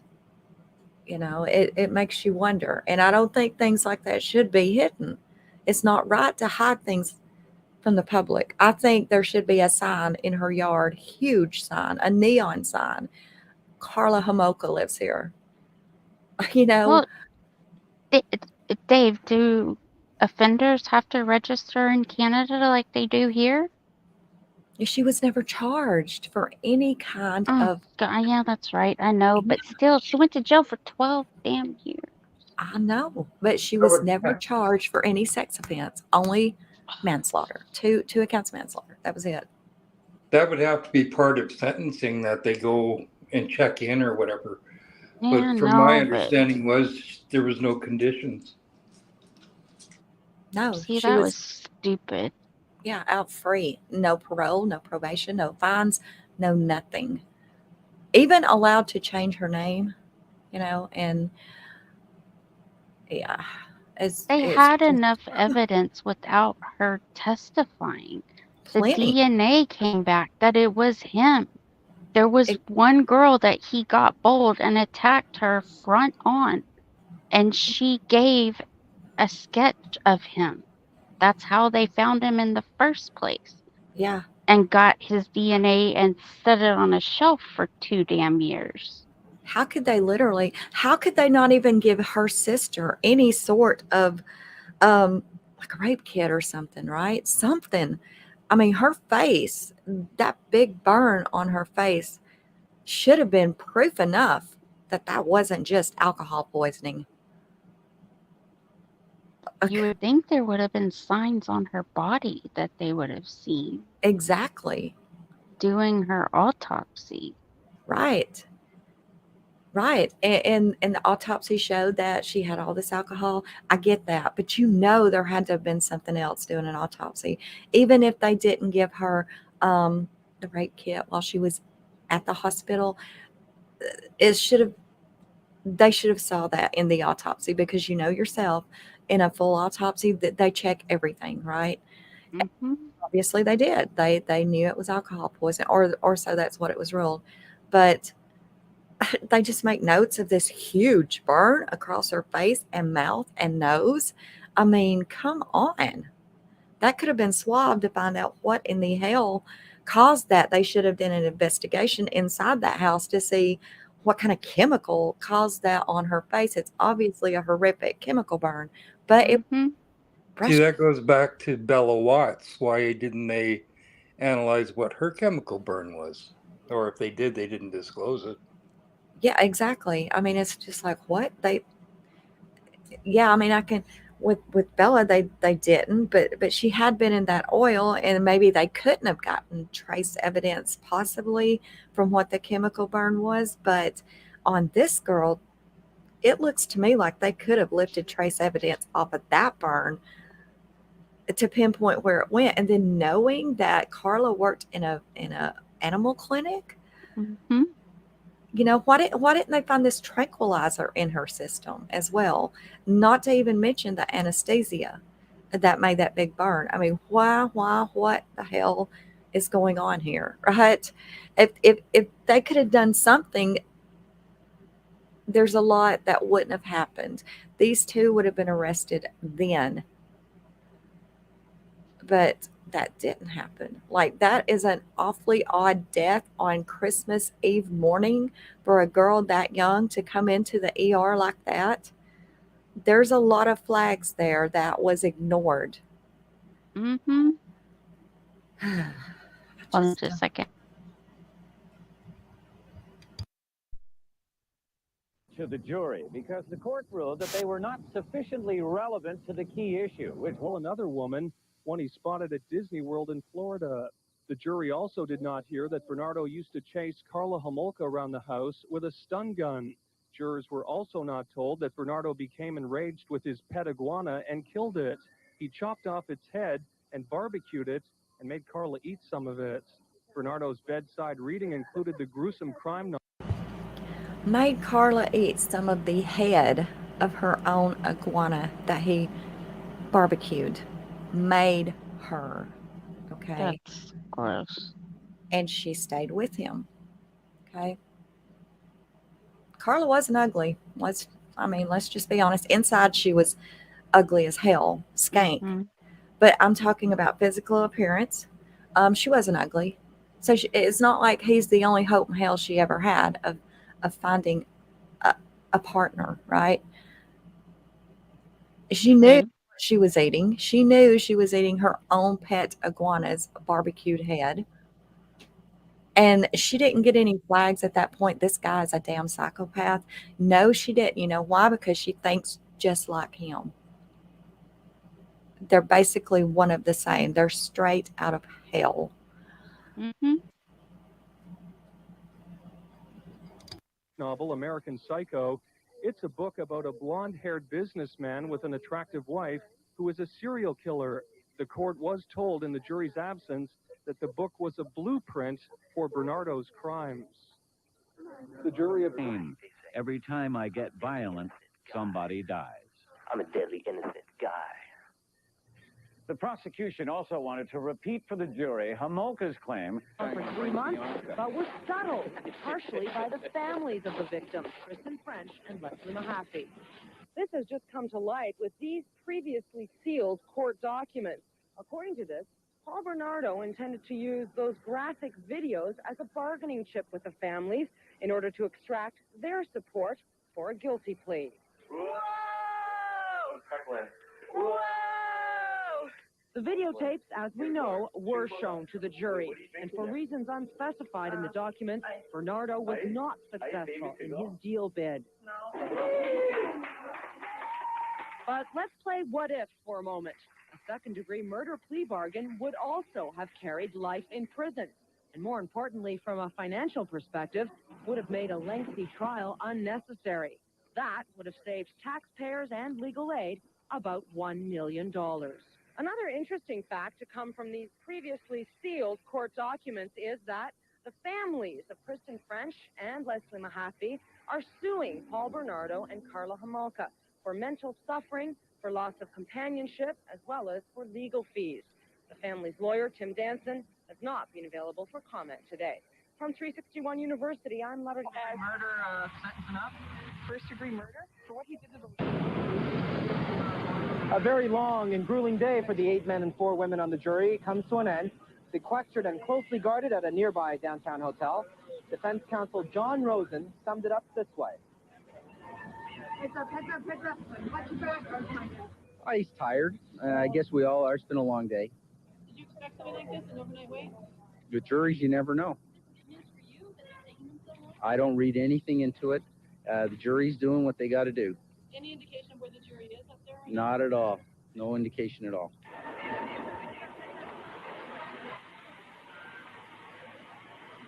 Television on newspapers, and they will be back at it.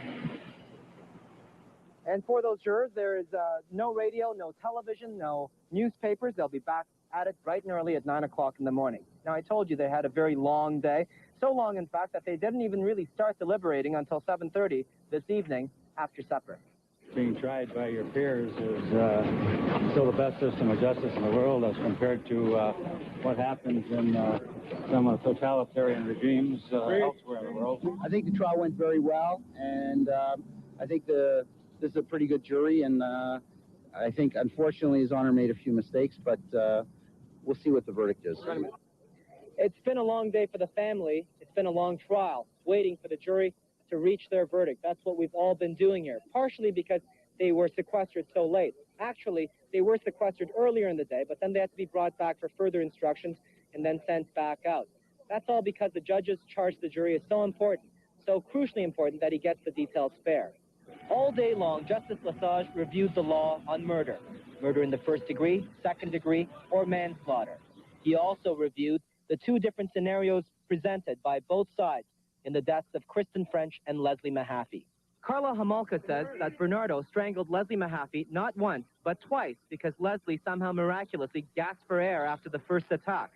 Paul Brenardo says he was out of the room and that when he returned, Leslie Mahaffey was dead. Justice Lesage told jurors to make their decisions based on the credibility of the testimony that they have heard, along with the scientific evidence. As well, Justice Lesage reviewed the circumstances of Kristen French's death. The Crown position, she was strangled by Brenardo. The defense position, she died while under Homolka's custody. Did you think you'd be feeling this great at the end of defending Paul Brenardo? Oh, yeah. I mean, it's a long trial. No, when I first saw the tapes, I didn't think I'd be feeling this good. But I balanced it off because I started to work out and I lost a little bit of weight, so I feel great. Some people might wonder, there are people out there that might not understand the motivations or the reasons why a legal counsel may defend someone as heartily as you've done. Well, I defend every client to the best of my ability. I give it more than 100%, and he's no different. I do the best for each client that I represent. That's my duty. Well, so again, the jury is sequestered for the evening. They will be back here at 9. We will be back earlier than that, starting at 7 o'clock on breakfast television. And then, of course, you can watch for a verdict on City Pulse at noon if it happens by then. If it should happen between any of our newscasts, you can be sure that we will break in with a live report from here that a verdict has been reached. So watch for that all day tomorrow. Now back to you, Mark. All right, Ben, with the jury sequestered previously, back in December, Paul Brenardo and his counsel tried to strike a deal in which he would plead guilty to second-degree murder and take a 17-year sentence. 3 months of negotiations with the Crown ended in no deal and no solid explanation except the suggestion that the victims' families played a role in nixing the deal. Brenardo tried to use the videotapes as leverage with the families. Tonight, both sides are keeping mum. Not until the jury verdict. Not until the jury verdict? You will talk to us then? I'll be talking. What about? I'm not sure yet, but I'll take my instructions from my clients. Anything I discussed with the Crown at that time, I think, is still privileged. But there were discussions from December 22nd till about the middle of February, is that right? Well, we've always had discussions with the prosecution. And they're the ones who nixed the deal? Well, let's put it this way. The prosecution was not interested in any sort of a resolution other than a trial or a guilty plea to 2 counts of first-degree murder, and that I wasn't just can't acceptable imagine, to us. Tracy. Like, I Had a deal just been can't struck, nearly $1 imagine. million in taxpayer money and legal aid may have been saved. That most degree pales in comparison to the pain the victims' families would also have been spared. Tonight, we know those families intend to sue Brenardo and Homolka for that pain. Tonight, since the jury has been locked up, we also suddenly know a lot more about the accused. Yes, sex with little girls. Paul Brenardo once told some people he was with, quote, "I have no conscience. I could kill anyone," end quote. Defense lawyer John Rosen argued against the admissibility of that evidence and won that round. Justice Lesage wouldn't let it in. Also inadmissible, potentially damaging claims by Karla Homolka that her then-husband admitted to her on their wedding night that he was the Scarborough rapist, that he bought a stun gun in Florida to help him disable and kidnap young women, and that he chopped the head off Carla's pet iguana, barbecued it, and served it to dinner guests. Court ruling none of the stories were specifically relevant to the question of who killed Kristen French and Leslie Mahaffey. As early as July 91, just days after Mahaffey's kidnapping, police had linked Brenardo to the stalking of a number of terrified women. One woman actually followed the suspect, got a license number, not quite the right one, but lost the suspect car just blocks from Bernardo's Port Dalhousie home. February 93. Metro Police surveillance teams watched as he stalked women here. You ever get caught? No, never. And then the terrifying lyrics of a Brenardo penned rap song, which goes, I'm the solo creep. I make the girls weep, acting out my crimes while others sleep. I've got no remorse and I've got no shame. Every time I get violent, somebody dies. I'm a deadly innocent guy.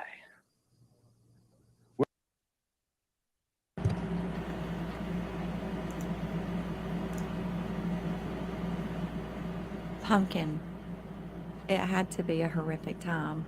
Like I couldn't, I can't even imagine. We had someone earlier at the premiere that said that they actually knew someone that Paul was stalking, and I guess he tried to attack them. Unbelievable. Now it's good for, I think it's good for you to know if you still live anywhere near this area. I don't know. In Canada, she's back. I don't know. I'm sure you're aware of it. She's not. She's been released, and I think it's very important for people to keep their eye out for her because she is divorced, and like we were talking about earlier, she could have hooked up with another Paul by now. So it's important for people to know that, I think. Another reason why we chose the Skank for tonight's show. Also, the things we're watching now, the going all the way back to the beginning, there's some things in this that you won't hear about in the documentaries and things like that. One of them we've all just listened to is how he chopped off the pet iguana's head and fed it to Carla and guest for dinner after he barbecued it. So that was the first I had heard about that. Had you heard that, Nelly, or is that the first you had heard of it too? I knew about the hamster, but I didn't know about that. So see, there's some things that we're just now learning because we haven't watched this either. We're watching it together. So, Did you catch what his lawyer said about him making a joke about him losing weight, but he feels good? yeah. And what about the song he wrote, right? I mean, it speaks volumes. Mm-hmm. I mean, he wrote that, and he's proud of that. And yeah, the hamster, Carla, when she was young, she threw a friend's pet hamster out the window, and while she was at her house, and it died, and they buried it. And a couple weeks later, Carla dug it up to check out its decomposition.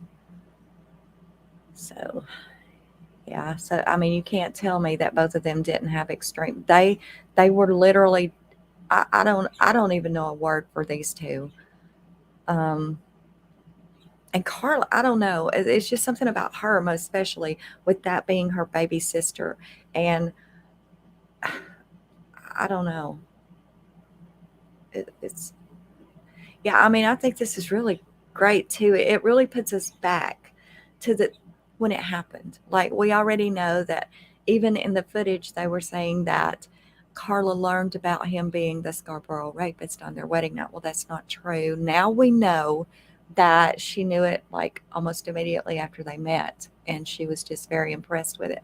But it brings you back, and it tells you things that you just won't hear in documentaries anymore. This is live coverage from when it was happening.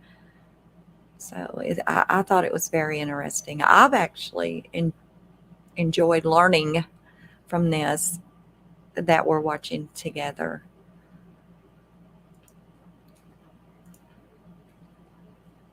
We'll be putting the whole Brenardo trial in perspective Tuesday night with a Talk TV special. As always, our Talk TVs include a phone poll. Question tonight is, should the Crown have cut a deal with Karla Homolka? If you think yes, the number to call is 870-2242. If you think they shouldn't have, the number is 870-4424. Here's the tally so far. The yes vote, 1,657. On the no side, a whopping 13,798 votes.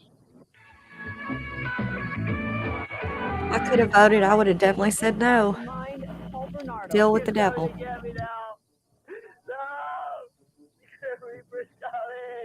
While the jury deliberates his fate in private, the public gets new disturbing images of the accused killer, waiting for the Brenardo verdict.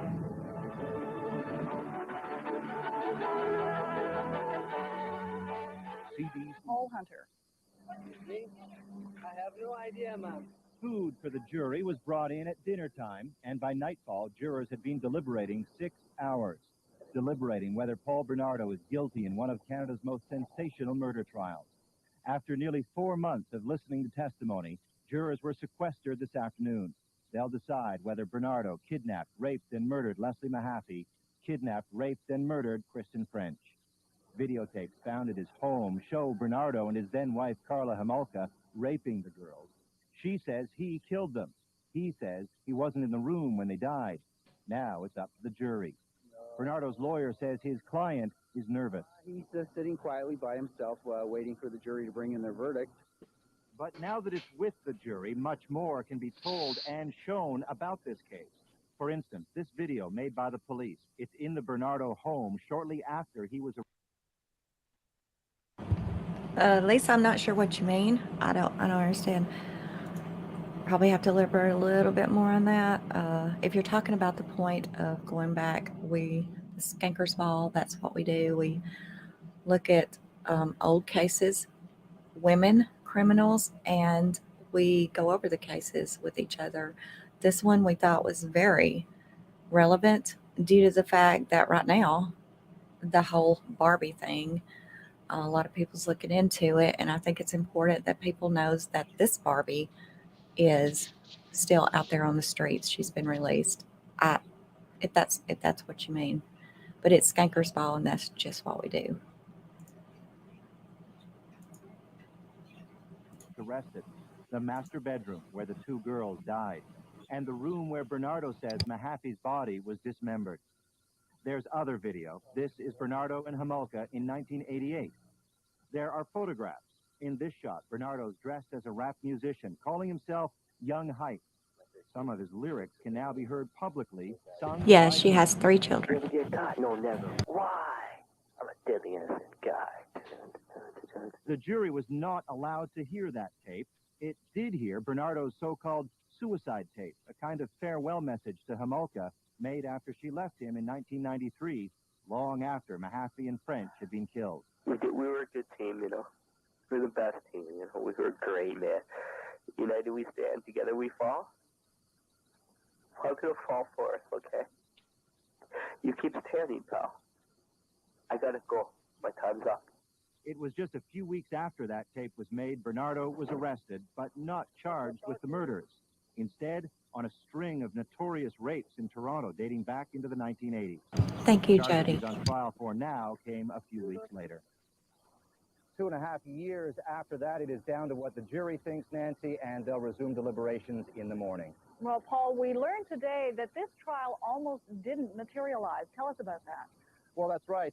Court documents released today show that before the trial began, Paul Brenardo was ready to plead guilty to second-degree murder. This trial would not have happened if that had gone through. His argument was it would save the families of the victims from having to go through this trial and the agony that they've gone through in the trial. For whatever reason, the Crown didn't go for it, and here we sit several months later, Paul Brenardo facing a verdict of what could be first-degree murder. All right, Paul Hunter, thanks very much for this. Our magazine will have more on the Brenardo story a little later. What goes on as a jury deliberates? At the O.J. Simpson trial... Ever get caught? No, never. Why? You know, if they say, did you ever get caught? No, never. Why? They say, I'm a deadly innocent guy. You ever get caught?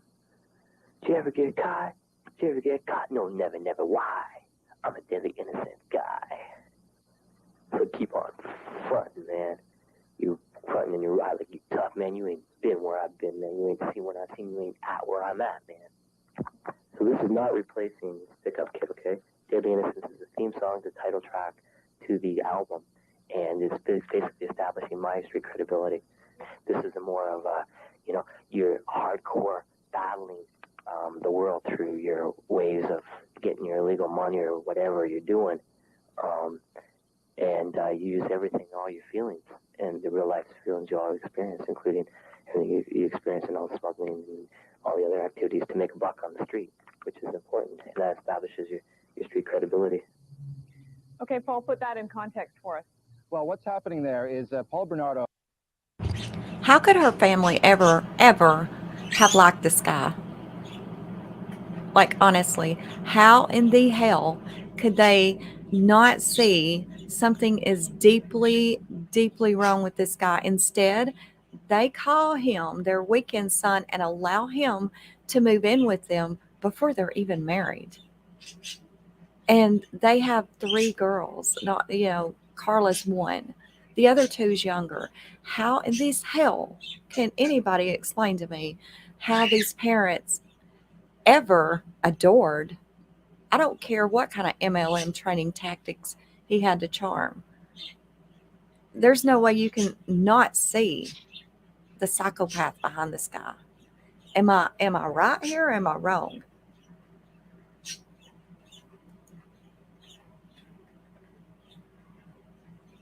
I know if that was my son, and I haven't heard a lot from his family. Now, his family was very dysfunctional, very dysfunctional. And I mentioned it a little bit in the premiere I did before this. His family was kind of messed up. His dad was arrested for SAing his daughter. It was just all kinds of stuff. But so you don't really hear much from his family. Now, her family you do, because she came from an actual, pretty good family. I mean, they were really the only family in the neighborhood that had a big outdoor swimming pool, and the other neighbors would go to their house and they would have cookouts and community gatherings at her house. It was his family. Why wouldn't her family want to meet his family just to kind of see, where he comes from or whatever, before allowing him to move into their house with their other 2 young daughters? Like, I don't know, maybe I'm reading into it too deeply, but I'll tell you what, if it was my daughter, I would have caught those flags quick with this guy. I know I would have.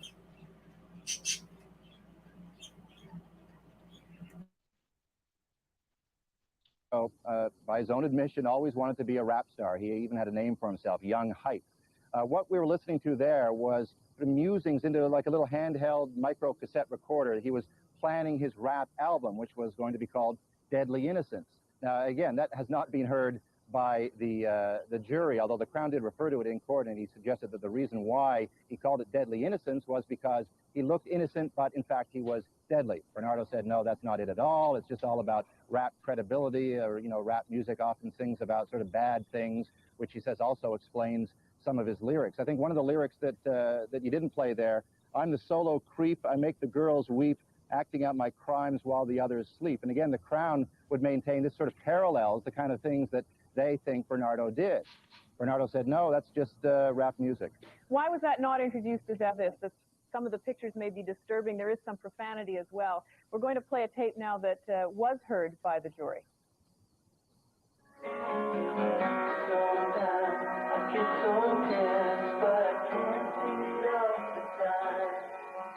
Huh? I'm fucking alone. Got nobody. My only friend was you, pal. Love to see my funeral. Don't worry about Tammy. Don't worry about nothing. Just fucking throw me somewhere. I used to be a powerful man. Now I'm a destroyed man. I don't understand. I'd rather have someone do something to me. I made a mistake. I'm larger than life most of the time, but I wasn't. Why didn't you ever call me? I took the punches at the formal for you. When my family said you're a slut, I left them. I know I was bad at the end, but I did some honorable things. Take care of yourself, all right? Bad guys like me gotta go. Born a bastard, died a bastard. This isn't fair. It was bad, but it wasn't bad for that long. We could have made it better. You just should have showed me some signs, some fucking notice. You're gonna die your husband. I can't die single. I can't die with the divorce papers served on me. I can't. It was for eternity. And I'll take it that way.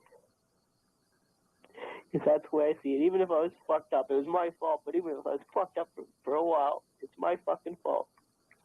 I'm so lonely, Gar. I'm so fucking lonely. I don't have anybody. You're still with me, aren't you? I hope you are. I hope you are. He's coming to get me now. No! The Reaper's coming. No! Again, Paul, another aspect. Arrived at about 7 o'clock, and they deliberated into the evening. Now the families of Kristen French and Leslie Mahaffey wait to find out whether Paul Brenardo Thank you will so be much, found Mom and guilty T, for of becoming a first-degree member. murder. We appreciate Brenardo the waits support. too, his lawyer says anxiously. He's nervous, as anybody else would be. And did not see can be revealed. Jurors witnessed some of Brenardo and Homolka's most intimate moments, their tenderness, their opulent lifestyle, and their spats. It's right there. Fucking get something. Jesus, so stupid. They watched as Brenardo took an eerie tour of his bedroom in Scarborough. He still faces charges on a series of rapes there. He methodically videotaped hundreds of slogans on his wall, things like "Poverty sucks" and "Where's your guts and will to survive?"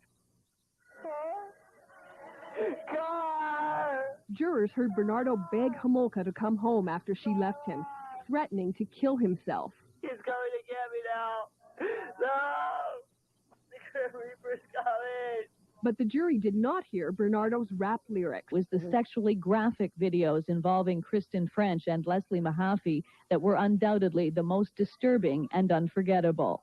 Jurors also listened to audio tapes of Brenardo, which can now be broadcast. This is a whining, rambling Brenardo 5 days after Homolka left him in January of 1993. Carla, this is my only communication to you. I hope it gets to you. I smashed the flashlight against my own head. It hurts a lot. I'm sorry. I didn't know. You don't understand, Carl. You're everything to me. You were my whole support system. I'm nothing without you. I'm nothing. Then there are audio tapes the jury did not hear. Brenardo testified he was composing a rap album titled Deadly Innocence. This is an excerpt from that tape.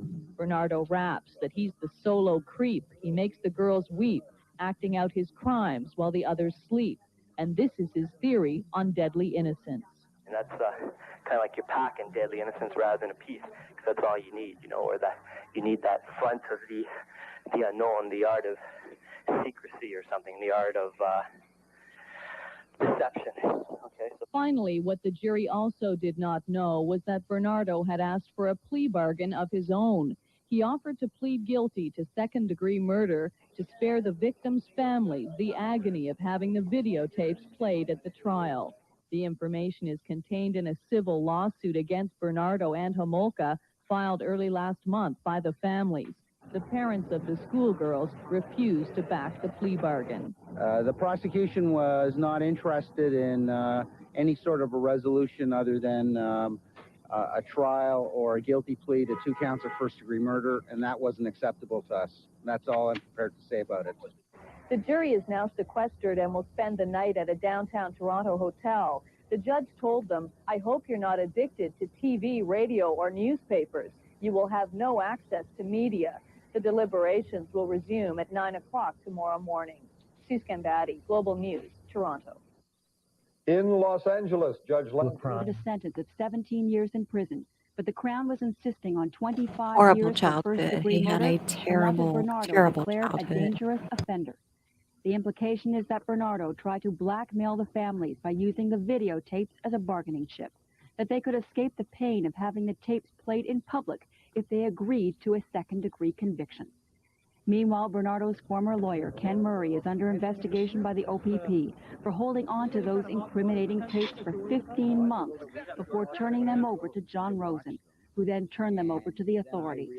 Tapes that made a defense of Brenardo almost impossible. The hardest thing for me was to watch the tapes and realize that at some point in time, I would have to sit in a courtroom while the tapes were played, while the families of Kristen French and Leslie Mahaffey were there watching them, as well as 12 ordinary people. And what was I going to say to these people after the tapes were played? Brenardo admitted on the stand that he's a sexual deviant. He has sex with little girls. Sorry.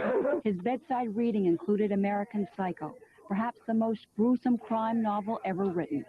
Police found the novel wedged beside his bed. Prosecutors argued American Psycho served as a blueprint for Brenardo's crimes. Early January 1993, Brenardo's ex-wife Karla Homolka left him after he had beaten her black and blue. Days after she left, he made her a series of tapes. The Crown calls them the suicide tapes. A pathetic performance. He threatens to kill himself if Homolka doesn't come back to him. I walk to the house sometimes. I go, Carla,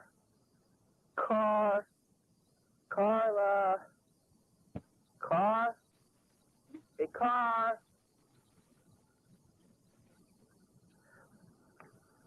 But I don't get any answer. Brenardo fancied himself a rap singer. His street name, Young Hype. He was working on an album. Did you ever get caught? No, never. Why? I'm a deadly innocent guy. I'll kick your ass, man. I'll sister. Deadly Innocence, a name the Crown says he used because that's how he perceived himself.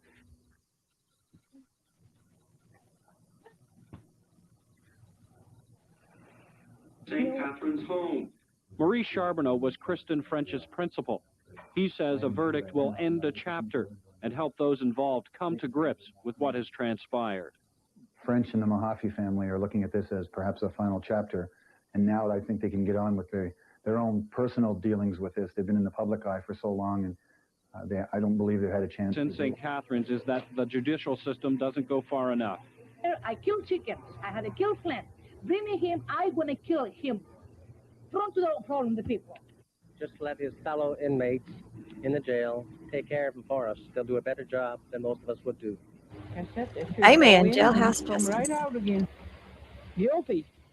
In Port Dalhousie, where the Brenardo house still stands, it's a daily reminder to neighbors of what horrifying crimes occurred inside this Cape Cod-style home.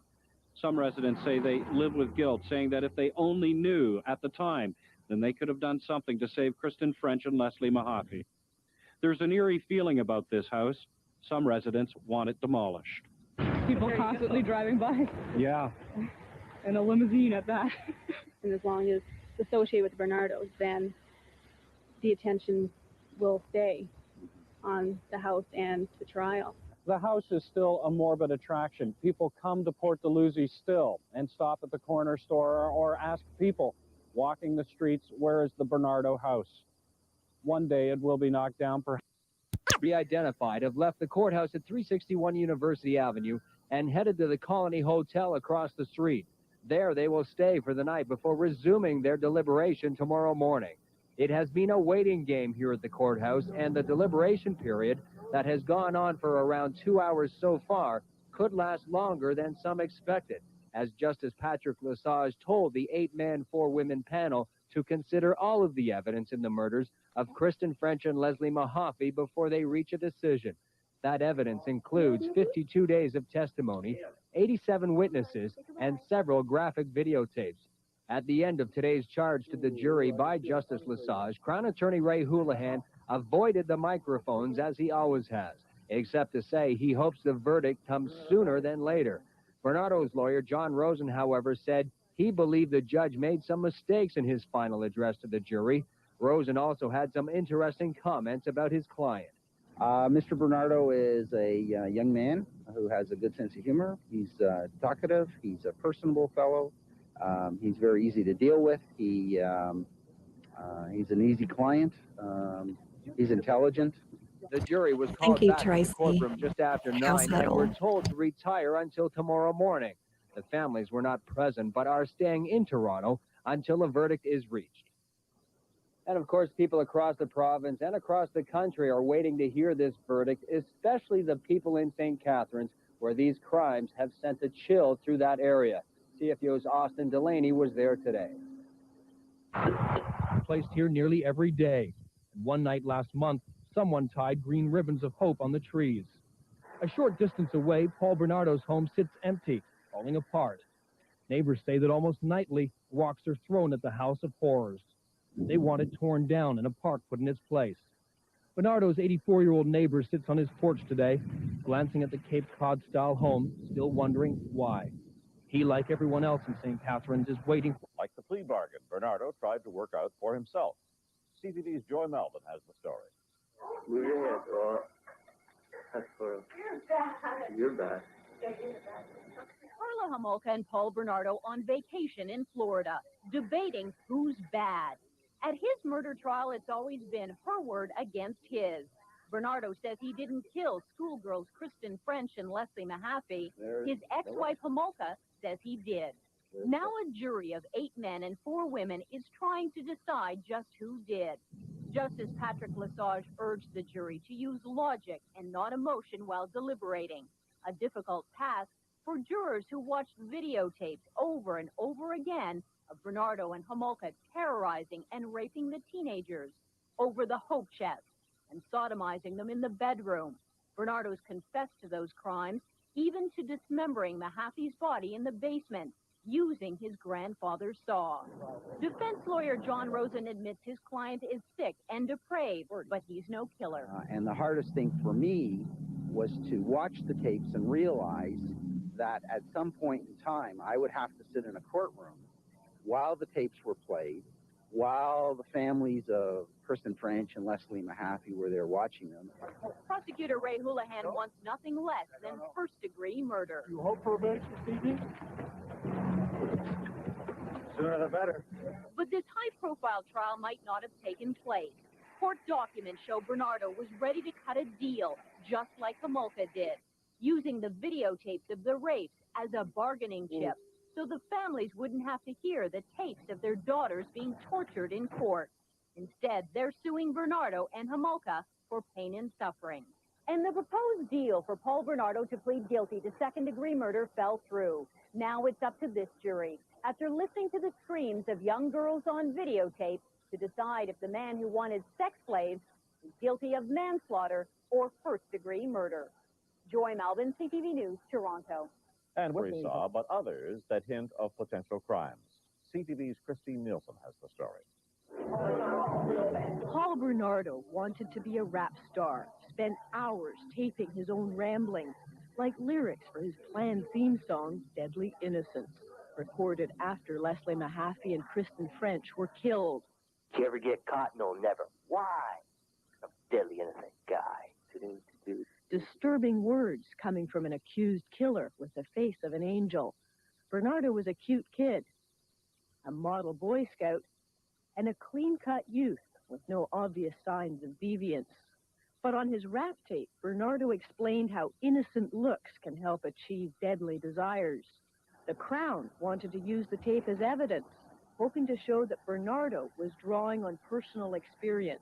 So, come at me. I got a nice face. I look like a pretty boy. Man, I come back with my B-boy hat looking like I'm 13 years old. I'll kick your ass and blow your head out. I'll kill your parents out there, man. I'll your sister. Justice Patrick Lesage ruled the tape inadmissible, saying it didn't help prove who killed Leslie Mahaffey and Kristen French. Disagree. During the voir dire, which is really a trial within a trial, the judge has to decide whether proposed evidence, like the rap tape, should be admitted, whether it's more prejudicial than helpful as evidence. And the jury doesn't hear any of it. And the jury didn't hear psychiatric evidence, which discusses Bernardo's similarity with other sex killers, like his apparent obsession with pop culture.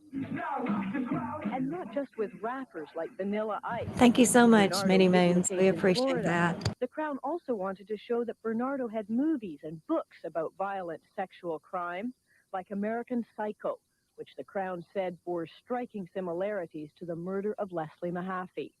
The judge said there was no evidence that the book was used as a model for the crimes committed against Mahaffey and French. You got the mirror and you can see yourself in the mirror. Bernardo recorded almost every detail of his life, which one proposed Crown witness said fits the profile of some sex killers. A Florida holiday, the year after Bernardo met Homolka. So what are you doing tomorrow, little girl? I'm going Disney World with Uncle Paul. In a hotel the morning after their wedding night, just 2 weeks after Leslie Mahaffey was killed.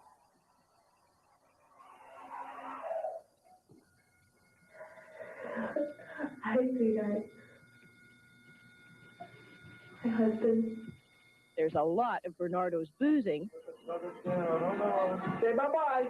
Bye-bye. Bye-bye. His affairs with other women. Okay, maybe there might be another time. Wow. Bernardo even wandered the house alone at night, filming every room, zooming in on pictures of his dead sister-in-law.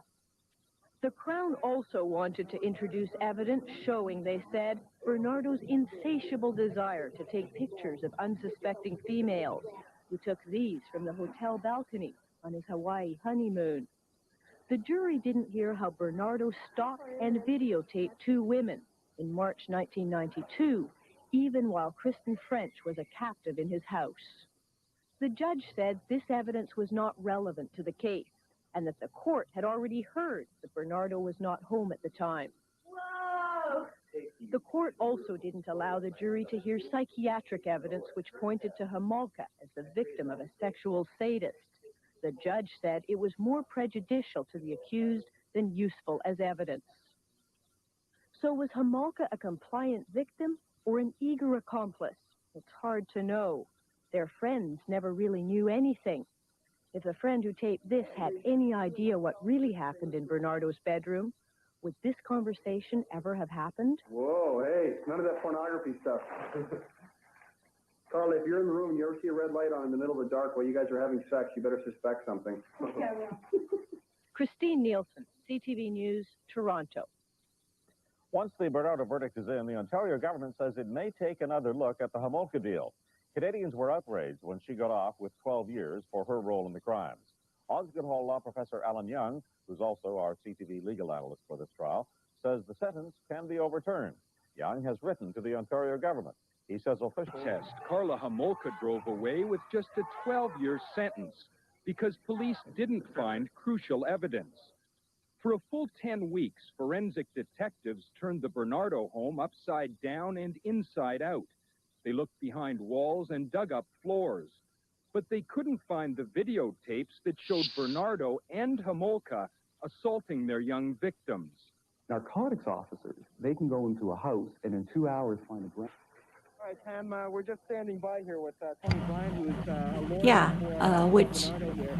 As you can see, we're exchanging mics, so we're a little bit disorganized. Tony, I feel like we're a pastor, but Which one, the jury's hon? going to be coming in at about 9 o'clock this morning. They'll have breakfast first. I assume that they're either already in the building or about to arrive. Which clip did you... The one of the friend talking. Yeah, let me see. Okay. I think it was right here. Yeah. Yeah, that was pretty sick, wasn't it? Yeah. Bernardo's bedroom. Would this conversation ever have happened? Whoa, hey, none of that pornography stuff.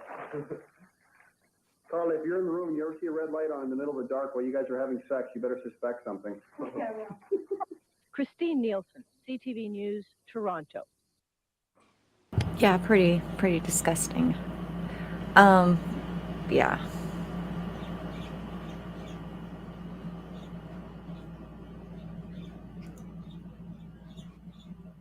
Bernardo's twisted lyrics for his rap star dream.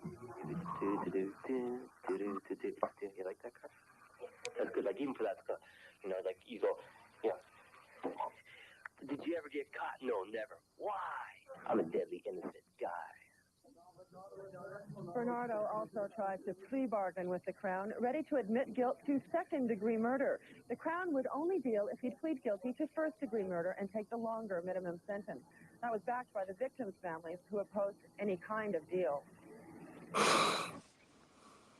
Yeah, there was actually several places that I noticed that, like her face, like her facial expressions, and that I believe that is that as well as where she had proof, where she made the police reports at the end where he had beaten her so bad, and she did press charges against him. And it, as you say, her facial expressions in a lot of these are kind of concerning. I agree, and I thought about that as well, but I can't let it override my thoughts of like with Kristen, she could have saved that girl. Like she could have, if she was really doing things that she didn't want to do, there was her chance to save that girl's life and get out of the situation. I mean, she had a witness there proving that he was making her do things. And then you also got to think about that Kristen, her last words saying, "I don't know how your wife can stand to be around you." So I agree. Those things make you, it does kind of put you in that what if, but there again, in my own mind, it doesn't overrule the fact that it's I don't know, everyone says how evident it is that she enjoyed being a part of it. I don't know. It's hard. Yeah. It's hard. I agree with you. I mean, I think we think the same way here. There's several of them that I was like, wait a minute, she looks like she's kind of not all about this, but I don't know. There again, you got to think about, she's really, in my opinion, she was a pretty girl on the outside. So it's not like she had limited choices for a partner. They say she was very popular in school and all the guys wanted to go out with her and all that kind of thing. So it's like she wanted someone with a mind as twisted as hers, maybe. I don't know. I don't know. It's really a hard nut to crack, definitely, with her. Do you know what she's talking about there, Dave? Nelly, with that kind of odd look? I've saw No. that a lot. Yeah. You got to You know- wonder too about her husband. It's like, she was one of the diamond girls, where Yes. that's all they were looking for was money, and then the guy she actually married, you see them suntanning on a yacht, so he has lots of money, but I guess money can't buy everything. But the whole thing is with I don't her, understand though about Paul. He didn't have lots of money. That's he didn't have nothing though. But no, right. the guy she ended up marrying afterwards, Oh yeah, yeah. he was loaded. So Yes, absolutely. But he divorced her and took the kids. Why? I mean, that's maybe right. that's something we should look into. Me and Dave and Nelly, we were talking kind of backstage, and just to let you guys know, this is almost over here that we've been showing, but we do have more. And since that this case does seem to be of interest to more than just us, we're probably going to do a few parts to this case just to show and discuss it even more because it is very twisted. I don't know where that person said clickbait, what the heck that was all about. Yeah, I saw that too. I was like, clickbait. Okay, my literal title is Super Skanker Karla Homolka. That is it. That is only things. Yeah. How in the hell is that clickbait? And not the Mattel Barbie. Yeah, that was on the premiere. This one is just Yeah. Super Skanker Karla Homolka. I mean, either one. How are they clickbait? Like, really? Clickbait means the title leads you to believe it's about something else. No, there's literally no clickbait here. I mean, is she not a super skanker? I mean, does everyone not agree there? Really? Well, I'll see if I can find out why he left her, or the other way around. Who knows? Yeah, that's what we She need could to have left do. him because he wasn't strange enough. Who knows, Yeah. right? We're going to do a little more research into this case. Yeah, we're going to do a few parts to this one because it is interesting, and she is out there, and she's not old. She's my age, so yeah, it's not like she's in a nursing home somewhere. She's out there, And I feel like she's got another Paul. I just do. Which is scary. But anyway. And we're asking if you... Well, the jury will begin deliberating very shortly. I'm joined now by one of Bernardo's defense counsel, Tony Bryant, as well as the law clerks of the law team here, Kim Doyle. You guys take all the spotlight. You do all the interviews. I'm going to start with Kim. Kim, we've been sitting up there, and we look down, and we see you're the one that leans over the box of the accused, smiling, laughing, joking, talking with Paul Brenardo. Can you tell us what he's like and what your feelings were about him as a person as you went through this trial? He's a very different person today than he was 2.5 years ago when I first met him. I met him 6 days after his arrest, and I've been working on the case since then. He's always been a gentleman to me. He's always been polite, forthright, excellent client, very cooperative, and it's been a very interesting experience. And it must have been very trying for you, too. I mean, because of the horrific evidence in this case and everything else. I mean... Emotionally, it's been extremely difficult. Professionally, it's been the challenge of my life, and I wouldn't go back. Okay, a lot of people ask me this when I walk down the street, is why would anybody defend Paul Brenardo?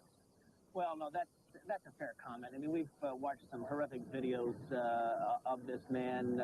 Clearly, it was a challenge to try and put that all to one side and concentrate on what really needed to be litigated.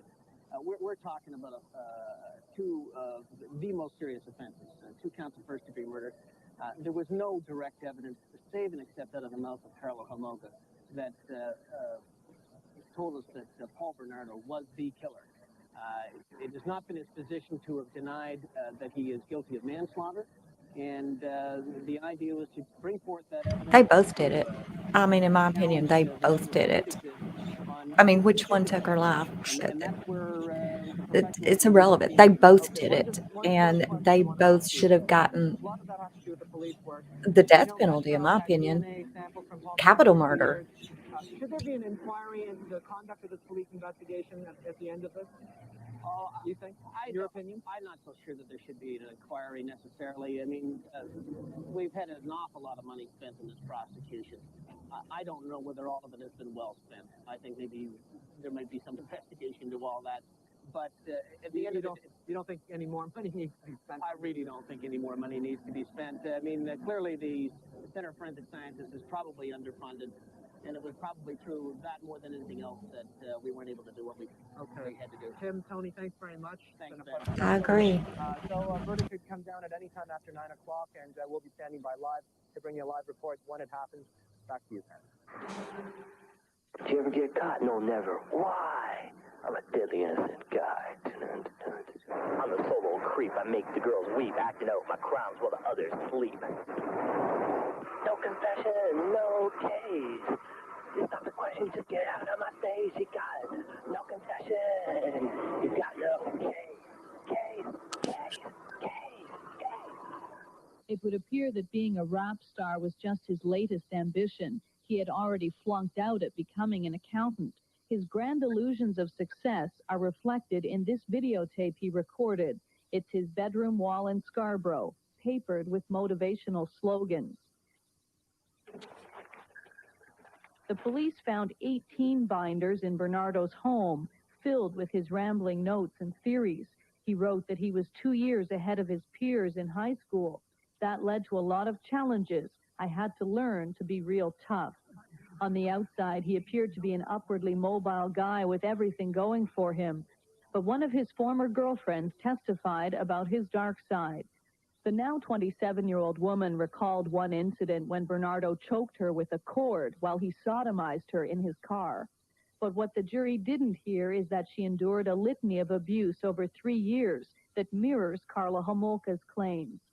She endured forced fellatio and anal intercourse, hair pulling, knives, bondage, and threats to kill.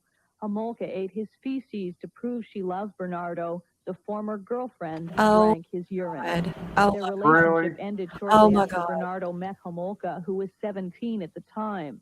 These were their first photos together, but hundreds more would follow. Theirs could well be the most documented relationship in history.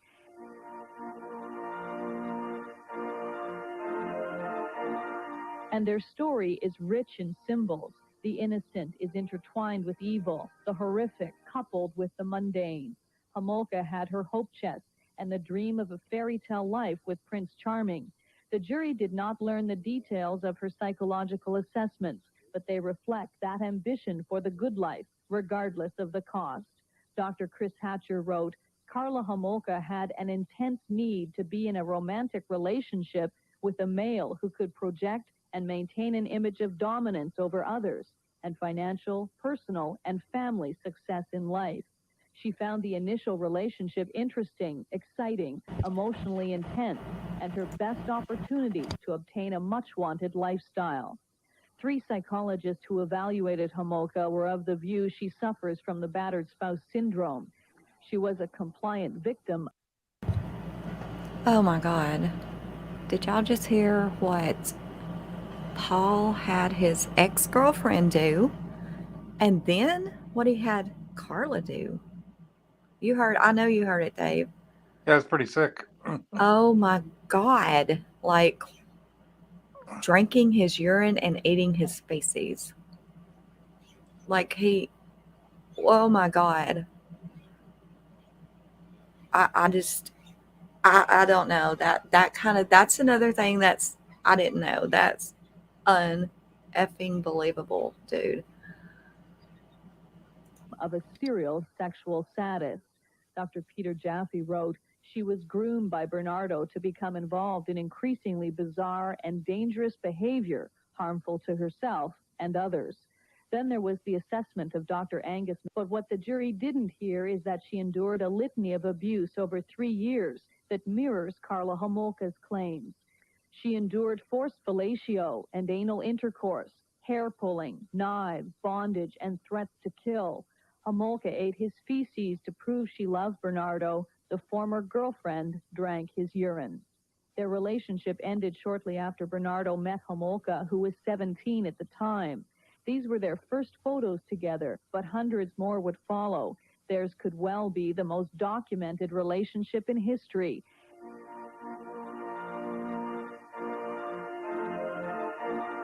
And their story is rich in symbols.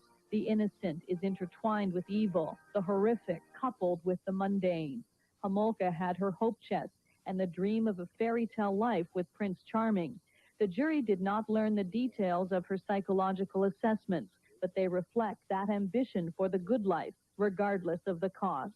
Dr. Chris Hatcher wrote, Karla Homolka had an intense need to be in a romantic relationship with a male who could project and maintain an image of dominance over others, and financial, personal, and family success in life. She found the initial relationship interesting, exciting, emotionally intense, and her best opportunity to obtain a much-wanted lifestyle. 3 psychologists who evaluated Homolka were of the view she suffers from the battered spouse syndrome. She was a compliant victim of a serial sexual sadist. Dr. Peter Jaffe wrote, she was groomed by Brenardo to become involved in increasingly bizarre and dangerous behavior, harmful to herself and others. Then there was the assessment of Dr. Angus MacDonald. Karla Homolka remains something of a diagnostic mystery. There is a moral vacuity in her, which is difficult, if not impossible, to explain.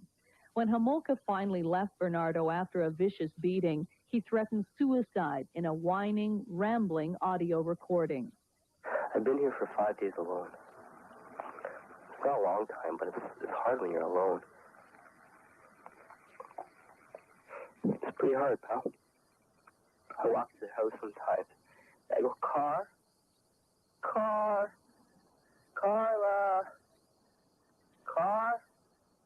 hey, Car.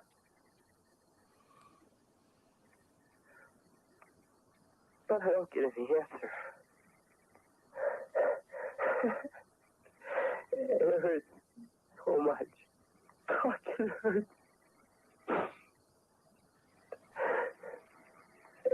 It's like everything in my life I did it to myself.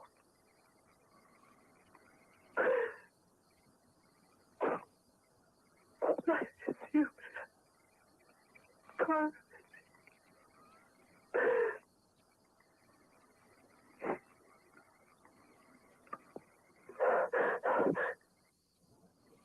And what the jury also did not know was that Paul Brenardo tried to strike a plea bargain agreement of his own. He offered to plead guilty to second-degree murder, and the thrust of that was to spare the victims' families the agony of having those controversial videotapes played in court. Well, the families said forget it, and as a result, they've launched a civil lawsuit against Brenardo and Homolka for damages arising from the death of their daughters. Now, the police investigation... Scarborough rape case. Police took blood, hair, and saliva samples from Brenardo. The next day, those samples were submitted for DNA testing at the Center for Forensic Sciences in Toronto. Within a month, Brenardo found himself in another police interview, this time in St. Catharines. Niagara Regional Police were questioning Brenardo about the death of his future sister-in-law, 15-year-old Tammy Homolka. Within weeks, police and the coroner ruled her death accidental, despite, among other things, having no solid explanation for mysterious red burn marks on Tammy's face. In July of 1991, a young woman reported to police that she was being stalked by a man in a gold-colored sports car. The woman gave an officer the license number. It came back as being registered to Paul Kenneth Brenardo.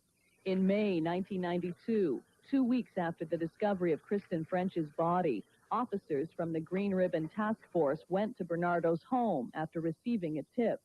They interviewed the apparently nervous Brenardo, who told them he had given biological samples to Toronto police 2 years earlier. The Green Ribbon officers called Toronto police. They reported Brenardo had not yet been eliminated as a suspect in the serial rape case. Still, nothing happened. This vicious beating of Karla Homolka brought Brenardo to the attention of Niagara police again in early January 1993. He was arrested, charged with assault with a weapon, and released pending his trial. In late January, the samples Brenardo gave to police more than 2 years earlier were finally tested. 1 week later, the results were ready. The staggering delay in getting those tests done was blamed on a heavy caseload at the lab and a lack of resources. Up to January 1993, scientist Pam Newell was the only person qualified to do DNA testing. Armed with those results, Toronto police launched an investigation of Brenardo in St. Catharines. At some point, they notified the Green Ribbon Task Force. In February, Toronto police spoke to Karla Homolka. She then called her lawyer, and the infamous plea bargain negotiations began. Now, in fairness, of course, hindsight is 20/20, and there's ordered to stand and face the jury as the verdicts were read. Guilty of first-degree murder of Leslie Mahaffey. Guilty of first-degree murder of Kristen French. Guilty of aggravated sexual assault of Leslie and Kristen. Guilty of kidnapping the schoolgirls. Guilty of forcible confinement of Leslie and Kristen. And guilty of performing an indignity to a human body. Brenardo stood, as he has throughout this trial, cold and stone-faced, showing no emotion as he was sentenced to 2 automatic life sentences with no chance of parole for 25 years.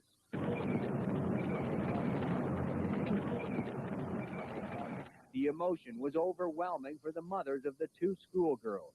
Debbie Mahaffey and Donna French formed a close bond under tragic circumstances, each with a young daughter murdered by this handsome young man who has redefined the meaning of evil for many Canadians.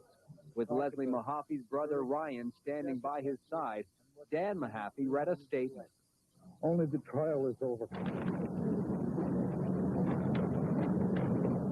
Feel so bad The for those parents of families. Karla Homolka did not offer a comment, but Karla's father, Carl, with Lori at his side, said he thought Karla had been vindicated. Do you feel that your daughter was vindicated in the jury's decision? Yes, she was. While Brenardo will not be eligible for parole for Wow. 25 years, there may be a move to persuade Justice Lesage that Brenardo should be classified as a dangerous offender, which means the schoolgirl killer would go to prison indefinitely. Now, Paul Brenardo... 8 men and 4 women of the jury, many of them smiling, were whisked away from the courthouse in limousines. It took them 8 hours of deliberating to decide that Paul Brenardo is guilty of all charges against him. Justice Patrick Lesage urged jurors not to speak with the media. He thanked them for their patience, good humor, and courage. Crown Attorney Ray Houlihan also praised... Best lawyers in Ontario. so he can't complain. Well, I was certainly going to recommend an appeal. That's true. Bernardo's defense lawyer, John Rosen, wasted no time saying there will be an appeal. He claims his client was victimized by the Crown star witness, Karla Homolka. Rosen says following the verdict, Bernardo continued to maintain he was not the killer of the two girls. And the lawyer believes the jury left wishing they could also have had a say on Homolka's guilt. I'm sure this jury would have preferred to have both of them sitting in the box together. Many are surprised by Rosen's apparent attempt to rehabilitate his client in the public eye. He has spoken warmly of Bernardo's sense of humor and intelligence. Today, he called the convicted man courageous for discussing his sexual aberrations. He's not perfect, and he has faults, greater faults than other people. He may have an illness. I don't know. It is our understanding You that don't John know? Rosen will continue I think it's quite watching the trial. evident. I hope now that they can rest in peace. But the investigation into Paul Brenardo has come under heavy fire. There were mistakes. In the late 1980s, police in Toronto were hunting for the Scarborough rapist. Brenardo was a suspect. Here at the Center for Forensic Sciences in Toronto, Paul Brenardo's Life, no parole for at least 25 years. Condemned after his ex-wife accomplice Karla Homolka testified against him, all in exchange for a 12-year sentence. You feel that your daughter was vindicated in the jury's decision? Yes, she was. And what do you think of the criticism that she got during the trial? Was that fair? This accused had a very fair trial. This trial was presided over by one of the wisest, most experienced, and fairest trial judges. And this accused was represented by two of the best lawyers in Ontario. So he can't complain. But you're going to be appealing? Yes. On what grounds? Well, we're going to recommend an appeal. Well, there were a number of legal rulings that were made, and first of all, and second of all, as you know, I vigorously objected to the charge to the jury, and I think that we have some good grounds there. Now, whether the Court of Appeal agrees that a new trial is warranted has to be determined. What kept you going in there, joking with Mr. Bernardo, talking to him? After looking at those videotapes, was it hard to do? You have to keep a professional outlook on things. He's a human, and you have to do your job, and that's exactly what I did, and he allowed me to do that, and he treated me very fairly, and I tried to treat him very fairly too. He admitted in court to kidnapping and raping.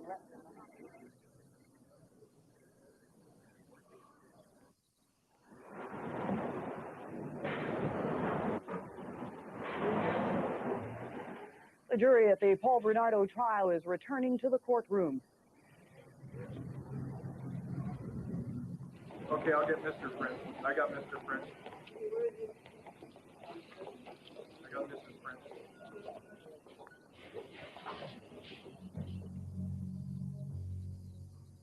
They've reached a verdict. Verdicts were guilty on all counts. Let me just tell you what it was like in that courtroom just moments ago. It was a packed courtroom.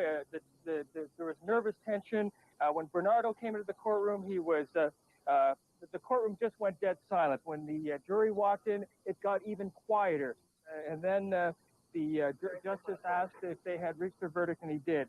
And he went through the counts 1, 2, which are first-degree murder, guilty, guilty, guilty, all the way down to all the charges, all 9 charges, kidnapping. Only the trial is over. Leslie is still not coming home. It's been over 3 years since our daughter. Well, it can't return our daughter to us. We have the satisfaction of seeing this perpetrator punished.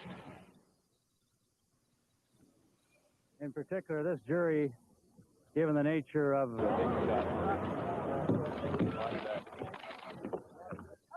Open up.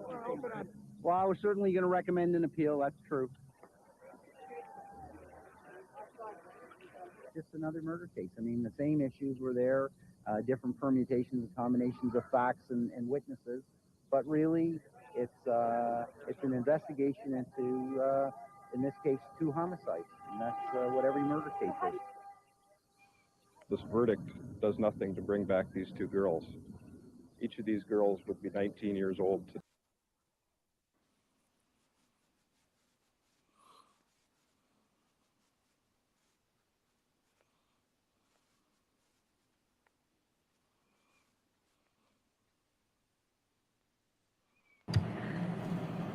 Well, I think that's about all we're going to be able to get in tonight. We've been here about 3 hours, and that's why we said that we're probably just going to have a few more parts onto this, because it looks like many people is interested in this horrific, disgusting case, and what led up to it. So me and Dave and Nelly were talking, and it's possible that maybe tomorrow night we'll just pick back up with this case. It's awful. People was on here saying there is documentaries. There is a movie about this case. Yeah, so you may want to look up on it, before we come back and touch on it. And I think we'll probably do it. Dave, do you think you'll be able to do it tomorrow? Sure. Yeah. I was thinking because, we could just go ahead and get these knocked out with this case.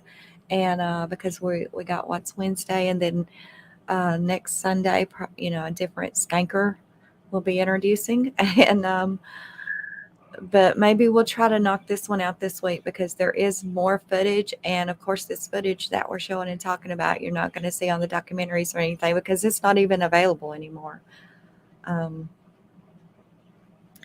Yeah. Are you guys interested in continuing different parts of this case? We've actually found some more things we want to play, discuss together.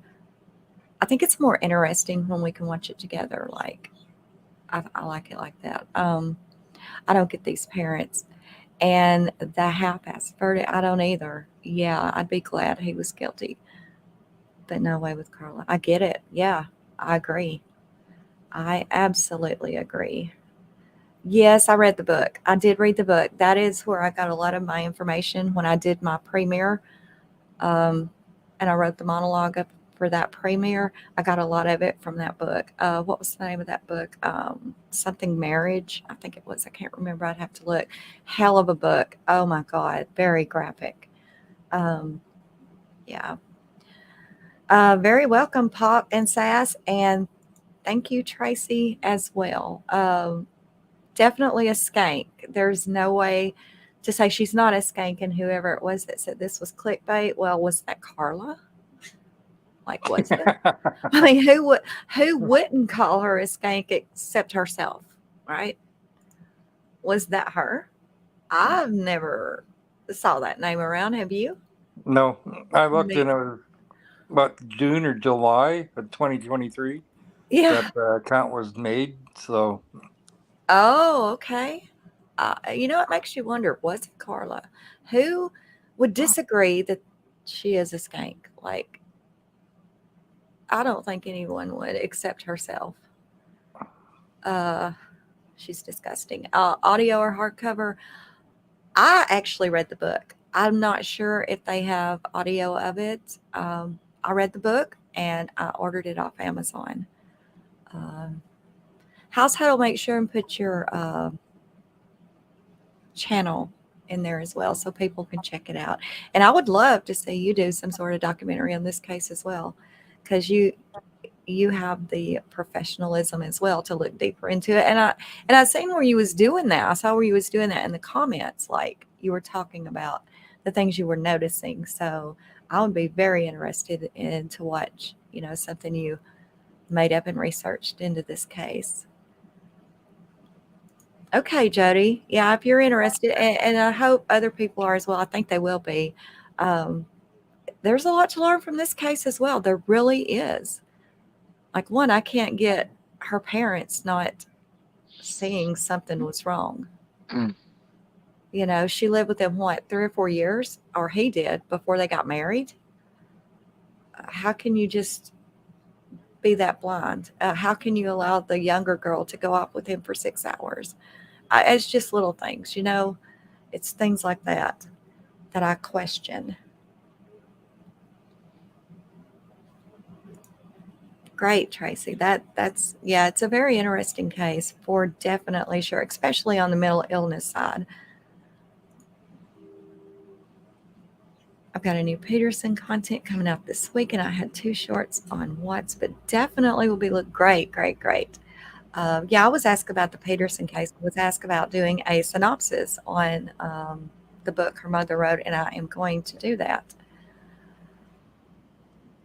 So, yeah.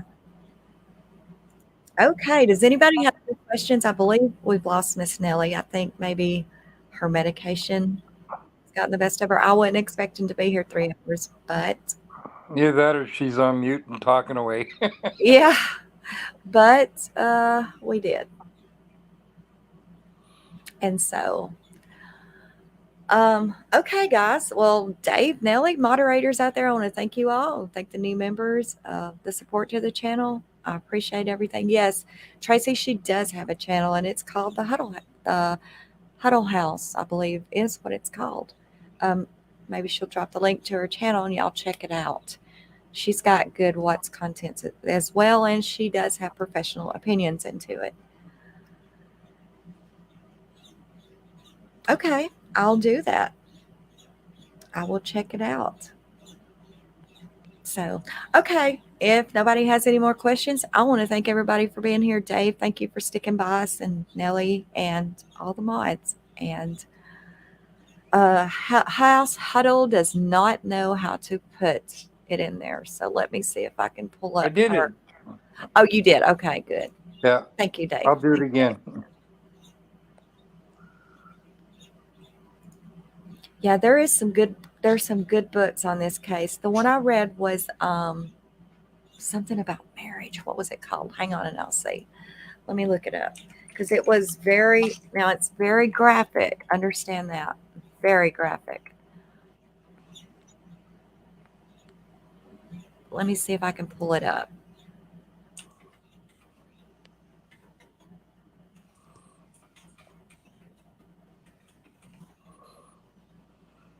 Lethal Marriage. That's what it's called. Lethal Marriage. And there's also one, Deadly Innocence. But I read the Lethal Marriage one. And I'm sure it shows that they have it at Target. And they also have it at Amazon. So I'll go ahead and get this link and I'll put it in. This book is not the one that I read, but I'm going to because this case has really sparked my attention too.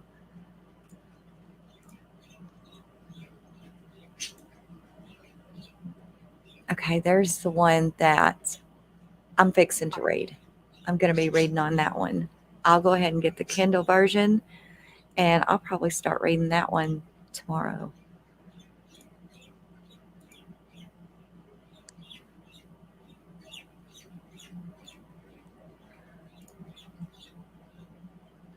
Okay. Well, if nobody has any more questions, y'all be looking for us. We'll probably be back tomorrow night and do another part onto this one. We're also going to do, what was it, Dave? It was Paul's interrogation. Is that what it was? Well, that's what I was looking for, but I found the actual trial, so I haven't been able to open it up yet. And It looks like it's part 3 of the trial because, well, you're looking at 52 days of testimony? Yes. So yes. I don't know. I guess you'd have to pick and choose on what you're where the good stuff is, I guess, that you can actually put on YouTube. Yes. So you won't get flagged. So right. I'll have to go through it. Yeah. Yeah. So we're going to have 2 or 3 parts to this case because I think all of you are like me. We're some deep diving researchers. The next Skanker after Carla, Nelly said today she has chosen Susan Smith. Hell of a Skanker right there. Susan Smith. And I'm sure just her name lets you guys know exactly who she is. Horrific, puts her car into the lake and watches it as her children are buckled in car seats in the back seat because her boyfriend didn't want kids. And yeah, she was married.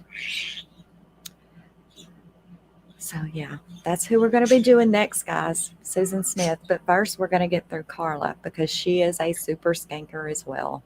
and she deserves all the damn exposure she can get. I don't care how long it's been. That's my opinion. So, okay. All right. Well, I guess we're going to call it a night, guys. And thank you all so much for being here and putting up with us this long. And, you know, watch the replay. I'm going to, because I think that was pretty interesting. All right, Dave, you got anything else to say, hon? No, I'm good to go. Okay. Well, everybody have a great night. And thank you all for being here. And make sure and join us tomorrow night for part 2 of the Skanker Carla. Have a great night, everybody. Night. Good night. Thank you so much for watching, and do not forget to subscribe, like, share, and leave us a comment below on your thoughts of this video. And until next time, this is UnJustified.